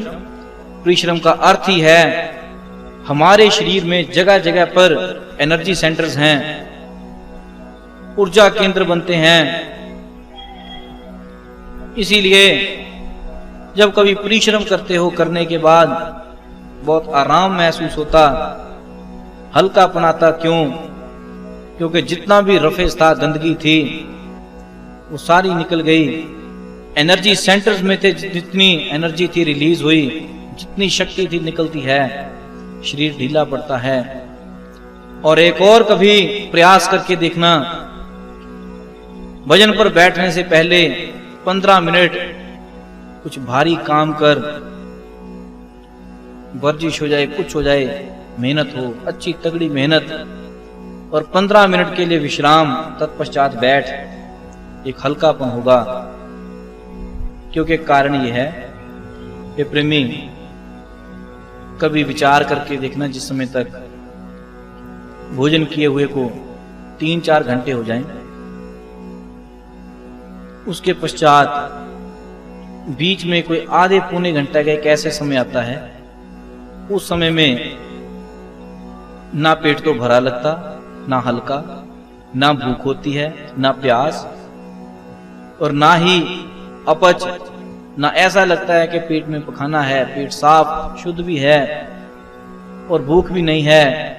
वो समतल की स्थिति कही जाती। क्या है वो समतल? कि वो समतल है कि जितना भोजन किया था वो सारा पच गया, उसका जो रस निकलना था निकल गया, जो रफज थी वो भी निकल गई। अब पेट खाली का खाली भी है, भरे का भरा भी है। उसके लिए प्रमाण दिया गया कि परिश्रम कर, नसें खुलें। भजन के लिए तो प्रमाण है 15 मिनट की कोई थोड़ी अच्छी हरकत हो जाए शरीर की, 15 मिनट का विश्राम। सूफी लोगों को आपने कभी देखा होगा, जितने भी सूफी संत हुए या सूफी महापुरुष हुए, ये नाचते हैं। इन्होंने लंबे लंबे से सफेद रंग के चोगे से पहन रखे हैं, टोपियां सी लगा रखी हैं, हाथ खोलकर घूमते हैं, नाचते हैं। उनको सूफी डांस कहा जाता। सूफी डांस एक ऐसी कला है कुछ नहीं, सिर्फ शरीर को एक थकाना है। तत्पश्चात विश्राम दिया जाता और फिर समाधिस्थ। ये प्रेमी ये है क्या? ये सिर्फ एक उस विधि का उपयोग है। मैं ये नहीं कहता कि डांस कर लो, सिर्फ शरीर थका हो, एनर्जी सेंटर्स में से, ऊर्जा केंद्रों में से ऊर्जा निकले, शरीर हल्का हो, तत्पश्चात ध्यान में बैठ, अपने आप ही शरीर आनंदित स्थिति में आ जाता। आदि चीजें तो हमारे विधान के कारण ही रुकावट हैं। ऐसे ऐसे सज्जन भी, पहुंचे हुए सज्जन हैं कि घर आए, आते ही पहले खाना खाया, फिर कहेंगे अच्छा चलो आरती कर लो, भजन पे बैठ लो। हे प्रेमी, जो ठूस ठूस कर खा लिया पहले ही, कहां होगा भजन? नींद सताएगी। मैं ये कहता हूं, भजन के लिए यदि निकलना है थोड़ा तप पूर्वक निकल। कि ठीक है तुम गृहस्थी के कार्यों में बहुत ही ज्यादा बिजी हो गए, पर ज्यों ही घर पहुंचा हाथ मुंह धोकर पहले आरती कर, भजन पे बैठ। इतना करने से ही बहुत चीजों का फर्क पड़ जाता। लेकिन ये प्रेमी, ये छोटे छोटे प्रयास हैं, किए बिना पता नहीं चलता, करोगे तो पता चलेगा। इसलिए ये करना शुरू कर। भजन के लिए छोटे छोटे उपयोग हैं, प्रयोग हैं, करो, उपयोग में लाओ। उन सबसे बड़ी बात, सत्संग के प्रति पक्का हो। कुछ हो जाए सत्संग के प्रति एक कसम जैसे खाई हो, पर हे प्रेमी, वो प्रेम पूर्वक हो तब तो क्या ही कहना। नियम पूर्वक हो जाए तब भी दिक्कत नहीं, पर प्रेम पूर्वक हो जाए तब तो क्या ही कहना। अंदर से जागृत हो। संसार चाहे कुछ भी कहे, लोगों की सुनोगे तो भक्ति नहीं, परमात्मा की सुनोगे तो लोगों की समझ में नहीं आएगी। इसलिए हे प्रेमी, एक ही तरीका है, एक मार्ग से चलना, समता के मार्ग से चलना। संसार अच्छा गिने तब भी खुश मत होना, बुरा गिने तब उदास मत होना। जिन दिनों में गुरु महाराज का इस आश्रम में आना हुआ था, उन दिनों की ही बात है। लोग देखने के लिए आए कि कोई सन्यासी आए हैं, एक दो बढ़ते बढ़ते बढ़ गए। तत्पश्चात कुछ ऐसा समय भी आया कि दो लोग आए, आकर सभा में बैठे हैं। आए तो अपनी तरफ से इसलिए कि कुछ गलत कदम उठाना था, परंतु सत्संग सुना, मन पलट गया, बदल गया। जाते समय बता भी गए कि जी हम आए तो कुछ ऐसा करने थे, परंतु जो आपने वचन कहे वो वचन बिल्कुल हमें भा गए, हमें जंच गए। पर जो कुछ आप कहते हैं कि ऐसा संभव है, गुरु महाराज कहते जो मैं कहता हूं वो तब तक संभव नहीं जब तक तेरी अंतरात्मा ना माने। कहते मैं कह दूं संभव है, तू भजन ना करे, कौन लेगा गारंटी? भजन करेगा तो संभव है। बस तब से एक प्रण किया था, चलता रहा। ये प्रेमी ये तो प्रण करके है, तू भी कुछ जीवन का प्रण कर। जितना मर्जी परिस्थितियां आ जाएं, मत किसी की तरफ को झूल जा, एक टक होकर चल, दृढ़ होकर चल। जिन्होंने दृढ़ता पूर्वक निभाया, हे प्रेमी, अंत उन्हीं के लिए ही जीवन होश पूर्वक है। हमने किनको कहा अवतार कि फलां अवतार आए, ये अवतार वो अवतार, कौन थे अवतार? जिनकी मरते समय भी आंख खुली है, जिनको होश है। नहीं तो मरते समय रोना है, हाय मर जाएंगे, ऐसे होगा वैसे होगा। अवतार थे जिनका जन्म भी बहुत ही जागृत है, जिनकी मृत्यु भी बहुत जागृत की है। जब जन्म लेते हैं तो आंखें खुली हुई हैं, होश है। तुम्हारे बच्चों की तरह ये नहीं कि जो खिलौना दे दिया उसे खेलने लग पड़े, या कुछ दे दिया उसमें मस्त हो गए। वास्तविकता का बोध है। गौतम बुद्ध का जिस समय जन्म हुआ, पंडित कहते हैं कि या तो बहुत भारी सम्राट बनेगा अथवा बहुत भारी सन्यासी भी बन सकता है। बादशाह ने जोर लगाया, राजा ने, कि इसको जैसे भी हो, जो कुछ भी संभव हो, इसको सम्राट बनाना। पर हे प्रेमी, बनाना या बनना ये तो पहले की तैयारी है। इसके लिए कोई किसी का क्या निर्माण करे, लेकिन उस तैयारी के लिए कुछ प्रयास भी थे, कुछ बुद्ध के संस्कारों के प्रश्न भी थे। बूढ़े को देखकर पूछते हैं कि ये कौन? रोगी को देखकर प्रश्न आया कौन? तुम्हें शायद आज तक नहीं आया होगा कौन? क्योंकि बुद्ध अपने आप को अज्ञानी समझते हैं, इसलिए प्रश्न करते हैं कि ये बूढ़ा कौन? नहीं तो क्या एक युवक को नहीं पता होगा बूढ़ा कौन? बुद्ध ने तो पूछा था, तुम बताते हो कि मैं बताता हूं बूढ़ा कौन? बुद्ध पूछते हैं कि रोगी कौन? तुम बताते हो। बुद्ध अपने आप को अति दर्जे तक, बहुत तल तक अज्ञानी समझते रहे।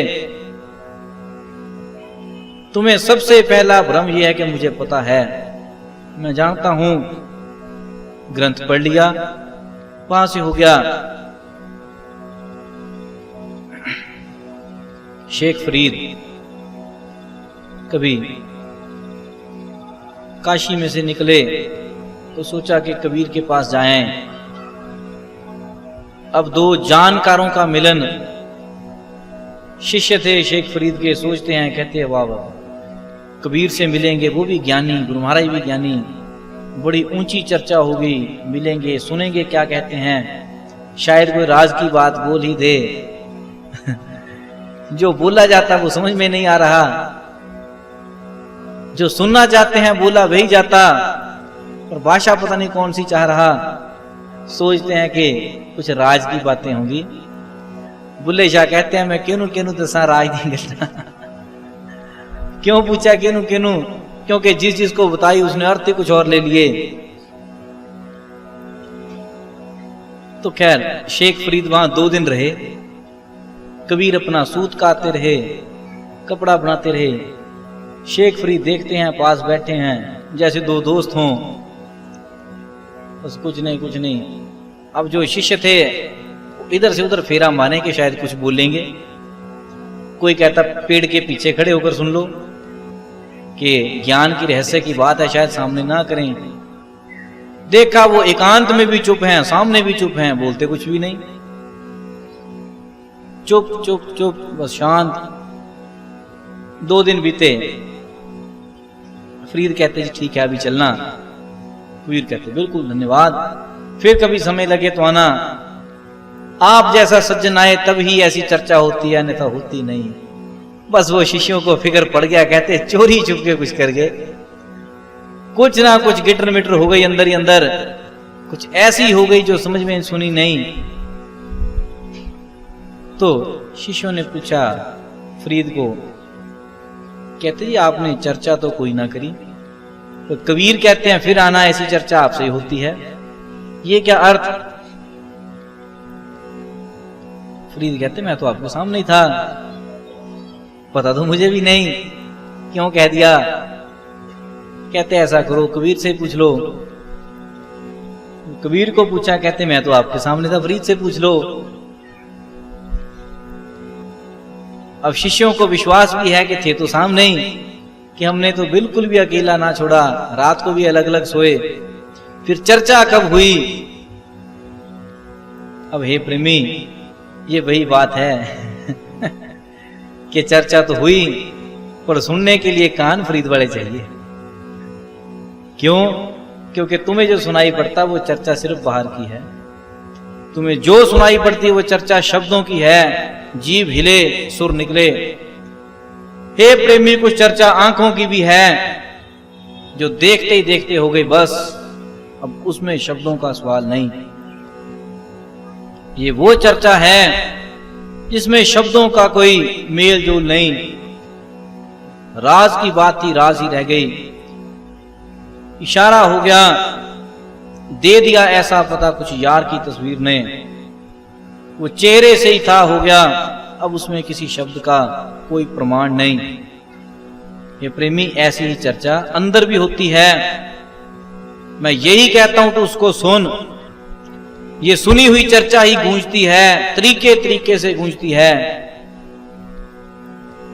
लेकिन उसको सुनकर डर मत जाना। कभी ये मत कह देना कि ना ना ना ऐसी नहीं चाहिए।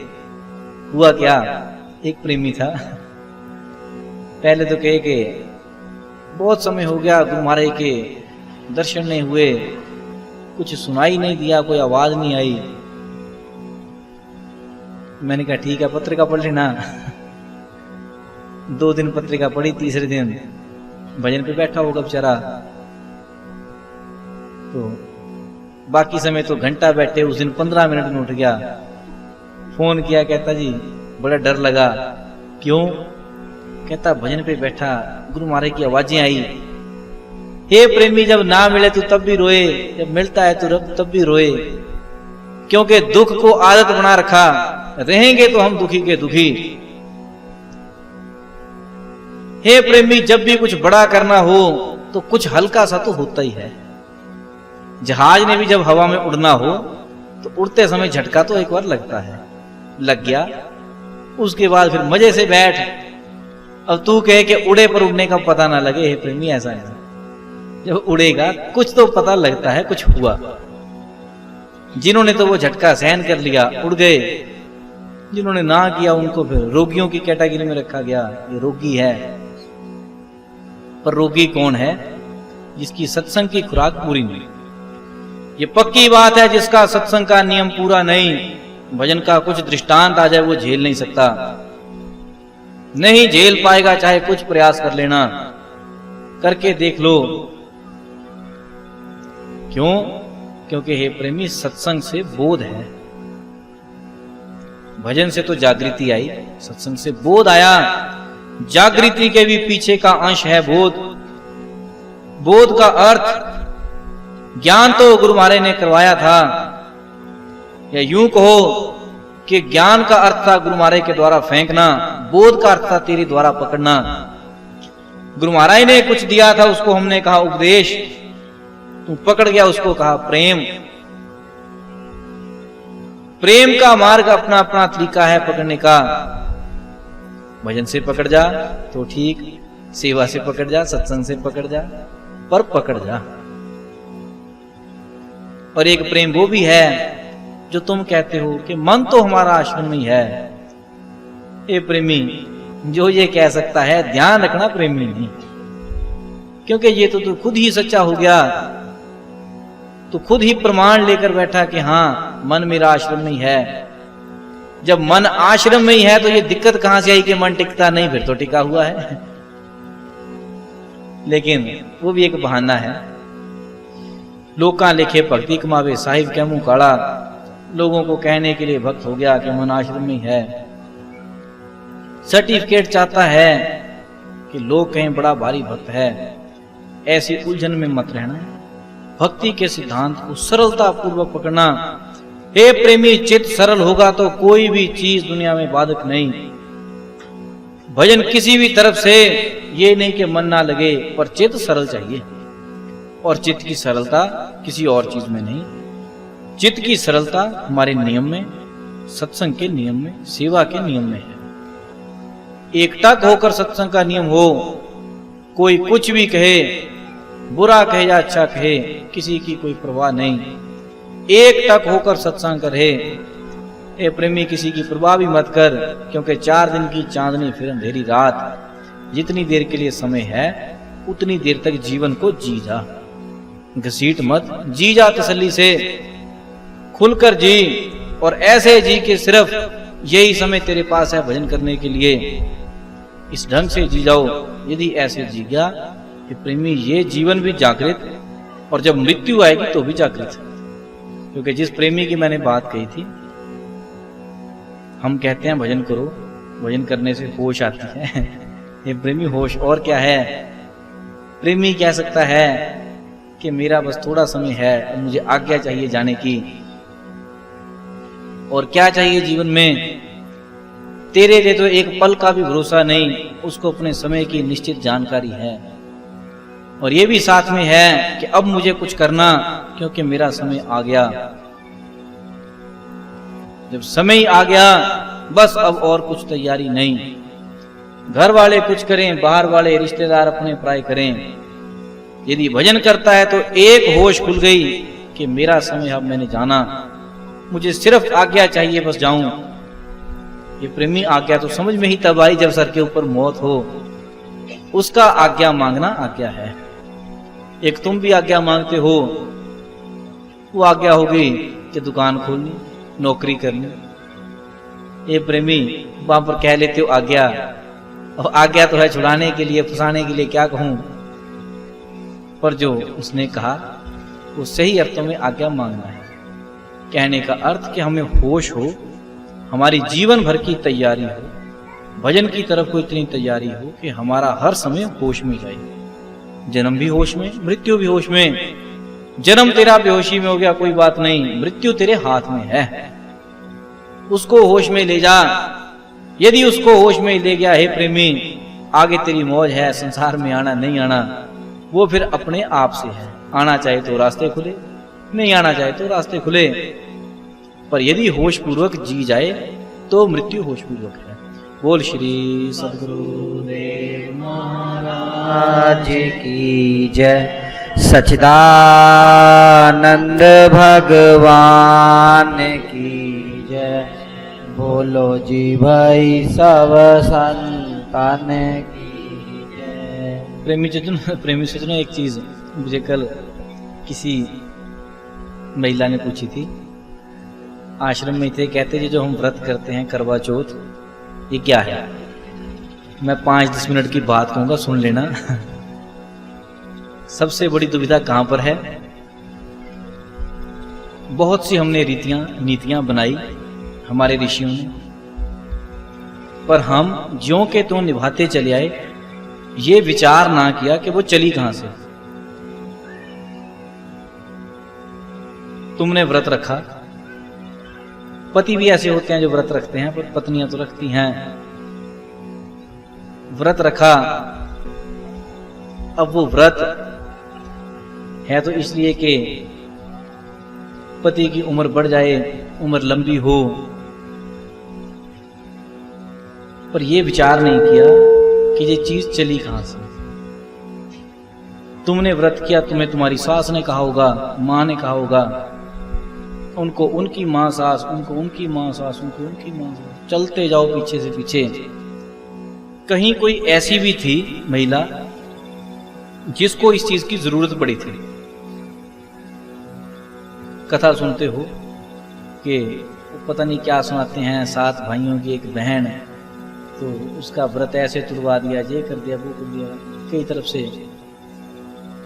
पर ये प्रेमी, मैं मूल पकड़ता हूं, कोई बेचारी ऐसी भी थी कि पति तो बीमार है, मृत्यु के मुंह में है, और पत्नी चाहती है कि मैंने इसको मरने नहीं दें। क्या करूं? मान लीजिए रात को पति की हालत बिगड़ी, सारी रात तो कष्ट करके उसने झेला, अगली सुबह ये प्रण कर लिया कि मैं कुछ खाऊंगी नहीं जब तक ठीक ना हो जाए, बच ना जाए। क्या पता उसको सांप ने डसा हो, बेहोश था, कुछ था, पर खैर चेतना वापस आ गई, जीवित हो गया। संभवतः वहां से एक व्रत चल पड़ा कि जो भी पत्नी ऐसा करेगी उसका पति बचेगा। पर पति तो बचेगा जो मरने वाला हो। जब दिक्कत ही कुछ नहीं, क्यों बेचारे को व्रत में फंसाओ। और उससे भी बड़ी जो साइंटिफिक मैं रीजन देखता हूं, वैज्ञानिक कारण क्या है, उस बेचारी का पति बीमार था, उसको होश नहीं कि तीज है कि चौथ है, उसने तो इंस्टेंट कर लिया। तुमने साल का एक दिन रखा चौथ, ना वो तीज बनी ना वो पंचमी बनी। ये प्रेमी, जिस दिन तुम्हारे पर मुसीबत बनती है, पति तुम्हारा बीमार हो, उस दिन तुम करती क्या हो? प्रार्थना, चाहे गुरु महाराज के आगे, चाहे भजन पर बैठ कर, कैसे भी करती हो। उस दिन इतनी चिंताग्रस्त होती हो कि तुम्हें भूख भी नहीं लगी, सारा दिन कुछ नहीं खाया, तुम्हारा तो अपना भी करवा चौथ था। तो ये करवा चौथ एक दिन का नहीं कि पति बिल्कुल सही सलामत है, तुम उसके लिए व्रत रखो कि नहीं बचे बचे, बचा तो पहले। किसी भी चीज को करने से पहले उसकी जड़ में जाओ। मैं ये नहीं कहता कि ना करो, करो, पर ये तभी करो जिस समय उसकी बहुत ही प्रबल जरूरत है। क्योंकि इतिहास में ऐसा हुआ भी कब, दुर्गा मां के लिए लोग व्रत करते हैं, दिन निश्चित करते हैं, पूजन करते हैं कि फलां दिन मां दुर्गा ने ये अवतार लेकर महिषासुर को मारा, ऐसे किया। हे प्रेमी, उससे पहले के लोग पूजते नहीं थे, ना उन्होंने महिषासुर को मारने वाली को देखा था, ना कुछ घटना घटी थी। पर ज्यों ही महिषासुर को मारा गया या ये कथा प्रचलित हुई, वो भी कोई एक दिन था, उसके बाद से तुमने मनाना शुरू किया। पर इसका रीजन देखोगे, सही कारण देखोगे, तो उस समय की वो जरूरत थी कि दुर्गा मां को अस्त्र उठाने पड़े होंगे। जो तुम पूजते हो उसका क्या कारण? उन सभी का तुमने कुछ ना कुछ ले लिया, पर भगवान कृष्ण का एक संदेश ना लिया कि भजन कर। सभी का कुछ ना कुछ ले लिया, और जो लिया वो भी अधूरा। पति ठीक ठाक है, प्रार्थनाएं हो रही कि बच जाए। वो ठीक है कि उसने प्रार्थना की होगी कि पति की उम्र लंबी हो जाए, तुम भी वही करते हो, लंबी हो जाए। और हे प्रेमी, ध्यान रखना, जानते हैं जन्नत की हकीकत क्या है, दिल बहलाने को ख्याल अच्छा है। ये तो मन बहलाने का सवाल है कि पति की उम्र बढ़ेगी, उतनी है जितनी है। तू अपनी संभाल, तेन होर नाल की व्रत रखते रखते कहीं तेरा कुछ ना हो जाए।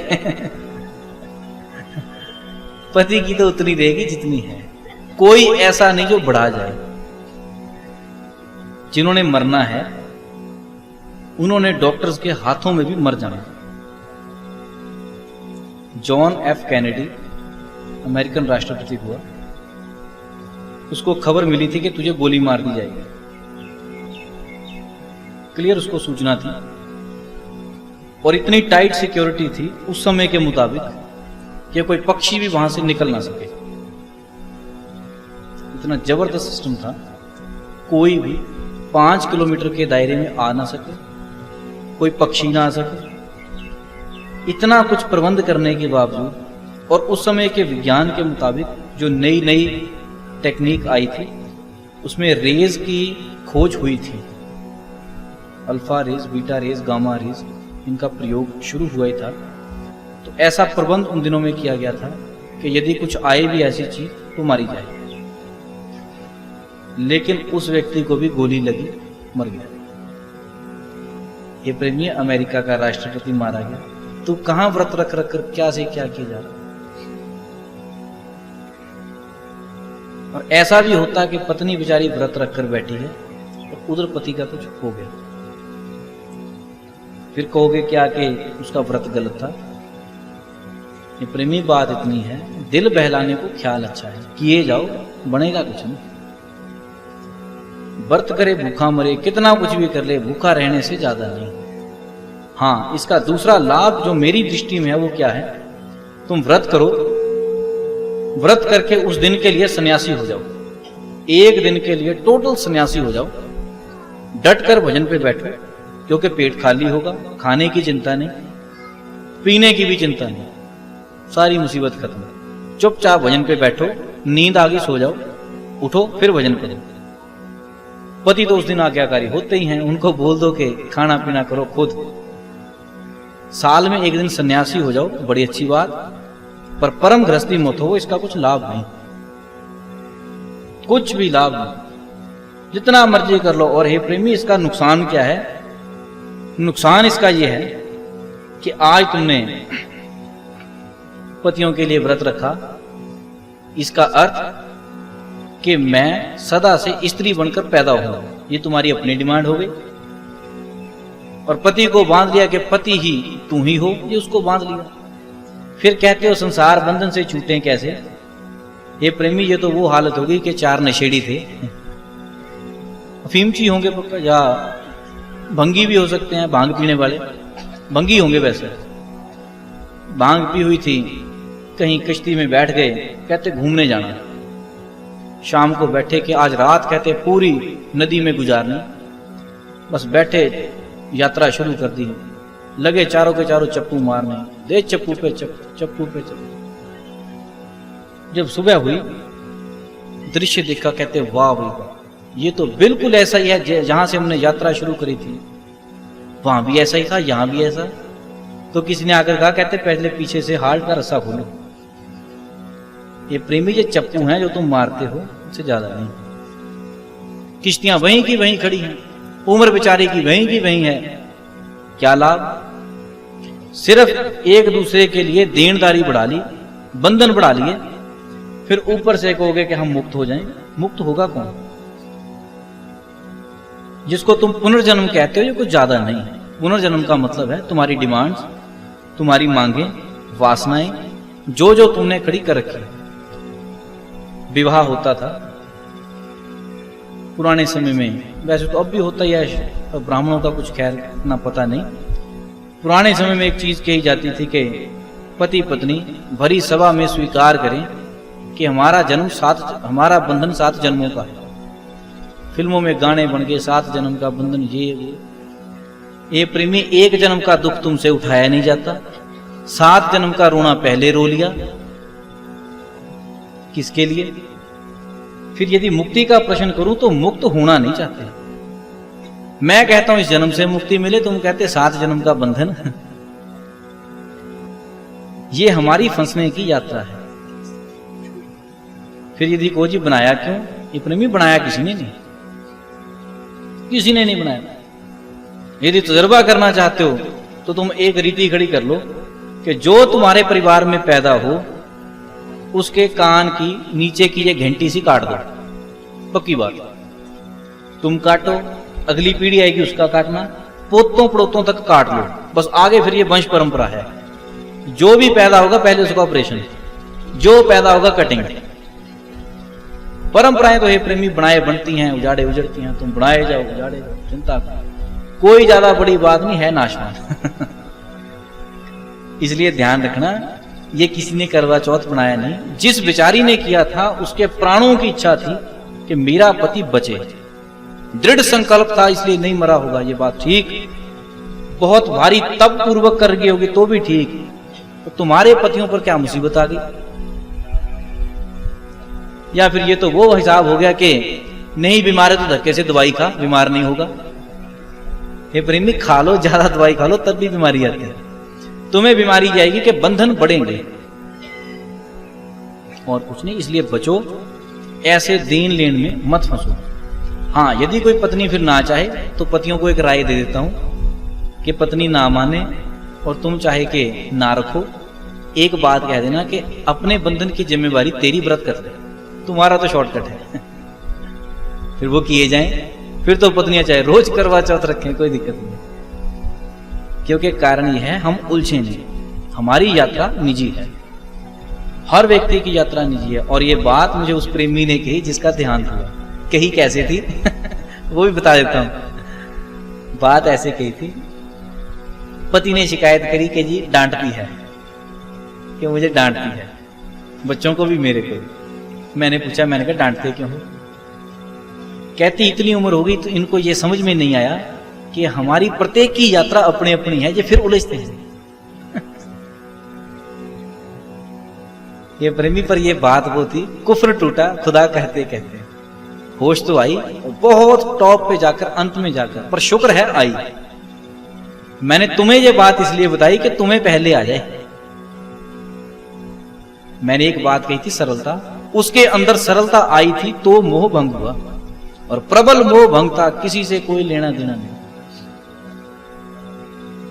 हे प्रेमी, ये तो अपना अपना प्रमाण है। तुम छूटने का प्रयास करो, कभी व्रत करके। माताएं कहती हैं होएगा व्रत करो, लड़कों को ऐसे होगा, ये होगा, वो होगा। कुछ भी कर ले, लड़के जैसे हैं वैसे रहेंगे।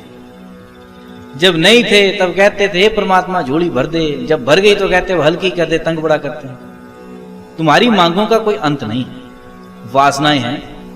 एक बेचारी सुबह सुबह आकर, वो दो तू या पोतू कुछ भी होगा पकड़ा हुआ, कहती है ये सोता नहीं। मैंने कहा जब बड़ा होकर सोएगा बहुत तो कहेगी उठता नहीं, और कहेगी सोता नहीं। हे प्रेमी, तुम्हारी समस्याएं समस्याएं हैं, इनका अंत कैसे हो? ये दिक्कतें वो हैं जो तुमने स्वयं खड़ी कर रखी। और मैं ये कहूंगा, गृहस्थी बनकर नहीं, प्रबल गृहस्थी बनकर चलो, पर भजन करो। क्योंकि ना गृहस्थ बाधक, ना संन्यास बाधक, तुम्हारी वासनाएं हैं। कभी दादा गुरु के साथ एक घटना घटी थी। करवा चौथ के दिन विश्राम कर रहे थे, कोई देखा कि पांव में जैसे खुजली सी हुई, ऐसे हिले तो थोड़ी देर बाद दूसरे पांव में हुई, आंख खुली, देखा कि हैं। तो एक कोई बेचारी माता जी बैठी हुई, नेल पॉलिश लगाई उनको और जो उनकी ड्यूटी पर था उसको आवाज दी, आ गया। कहता जी हाँ। कहते हो ये क्या? कहता जी पता नहीं कहां से आ गई, मुझे तो पता भी नहीं लगा। जब देखा उसने एक पांव के ऊपर, चरणों के ऊपर नेल पॉलिश लगा दी। कुछ नाखून तो चलो कर ही दिए थे, उंगलियां भी कुछ आगे पीछे गीली कर दी। तो गुरु महाराज ने दूसरा चरण भी आगे कर दिया, कहते ये भी लगा ले, फिर बचे क्यों। जब लगाई, कहते अच्छा बताओ क्या इच्छा है। कहती इच्छा और तो कुछ नहीं, आपने सत्संग में समझाया था कि इन सारे व्रतों से ऊपर एक व्रत है परमात्मा की भक्ति। फिर मैंने सोचा फिर अब पति को छोड़ो, परमात्मा को ही रंग दो। एक प्रेमी सिद्धांत निराले है तो किसी को मत रंग। तेरा अपना आपा रंगा गया, समझ ले दुनिया रंगी गई। अब तू चाहे कि दुनिया हरे रंग की हो, ये नहीं हो सकता, तू हरा चश्मा ले ले। ये भक्ति का सिद्धांत है। तू जैसा देखना चाहे अपनी दृष्टि वैसी कर। कभी ये व्रत करे, कभी वो करे। इन चीजों से तुम्हारे आगे की तैयारी होती है। वासनाएं हैं, जिधर की मर्जी तैयार कर लो। अक्सर होता कि जो कोई बेचारा पानी में डूबकर मरा हो, आत्महत्या करी हो, या जिसने आग लगाकर कोई आत्महत्या करी हो, जब उसका कभी प्रेत प्रवेश देखो तो देखोगे क्या, एक ही बात कहेगा, हाय मैं जल गया जल गया। क्या था ये थी उसकी तैयारी। ये प्रेमी डूब कर मरना, आगे डूबता ही डूबता नजर आए, जल कर मरना, क्योंकि आगे है क्या, सूक्ष्म शरीर। अभी जो देखते हो ये मैक्रो बॉडी है, वो माइक्रो बॉडी है। और मरने से सिर्फ शरीर खत्म हुए, वासनाएं नहीं। थिंकिंग वैसी की वैसी है, सोच बरकरार है। जब भी आदमी मरता है तो मरता क्या है, शरीर, और पीछे बचता क्या है, संस्कार, उसकी सोच, उसकी वासनाएं, उसकी इच्छाएं, उसका लेन देन का भाव, ये सारा कुछ पेंडिंग है।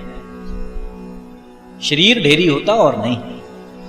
इसीलिए भगवान कहते हैं कि हे अर्जुन, अपनी वासनाओं पर विजय पा। क्यों गुरबाणीकार कहते मन जीते जग जीत? इसका अर्थ है मन जीता गया तो मन वासनाओं में जाएगा नहीं, और यदि मन किसी वासना में ना जाए तो मोक्ष है। तुम मांगते फिरते हो मोक्ष मोक्ष मोक्ष, तैयारी है 7 जन्म तक फंसने की, थोड़े भी नहीं 7, बल्ले बल्ले, एक काटा नहीं जाता। एक के लिए पल पर रोना है, पल पल मरना है। पत्नी को देखोगे उसकी पति से कई शिकायतें, पति को देखो पत्नी से दुखी है, और ढूंढते क्या हो, सारा कुछ कर करा के 7 जन्म का बंधन। ये प्रेमी तो एक जन्म ही मुक्ति पूर्वक निभा जा, आगे की नहीं। सारी चीजें हटा, भक्ति का सुमरन का पक्का हो। पर मैं ये नहीं कहता मत रखना, ये सोच तुम्हारी है। मैंने तुम्हें वो निर्णय दिया जिससे तुम उलझो नहीं। बोल श्री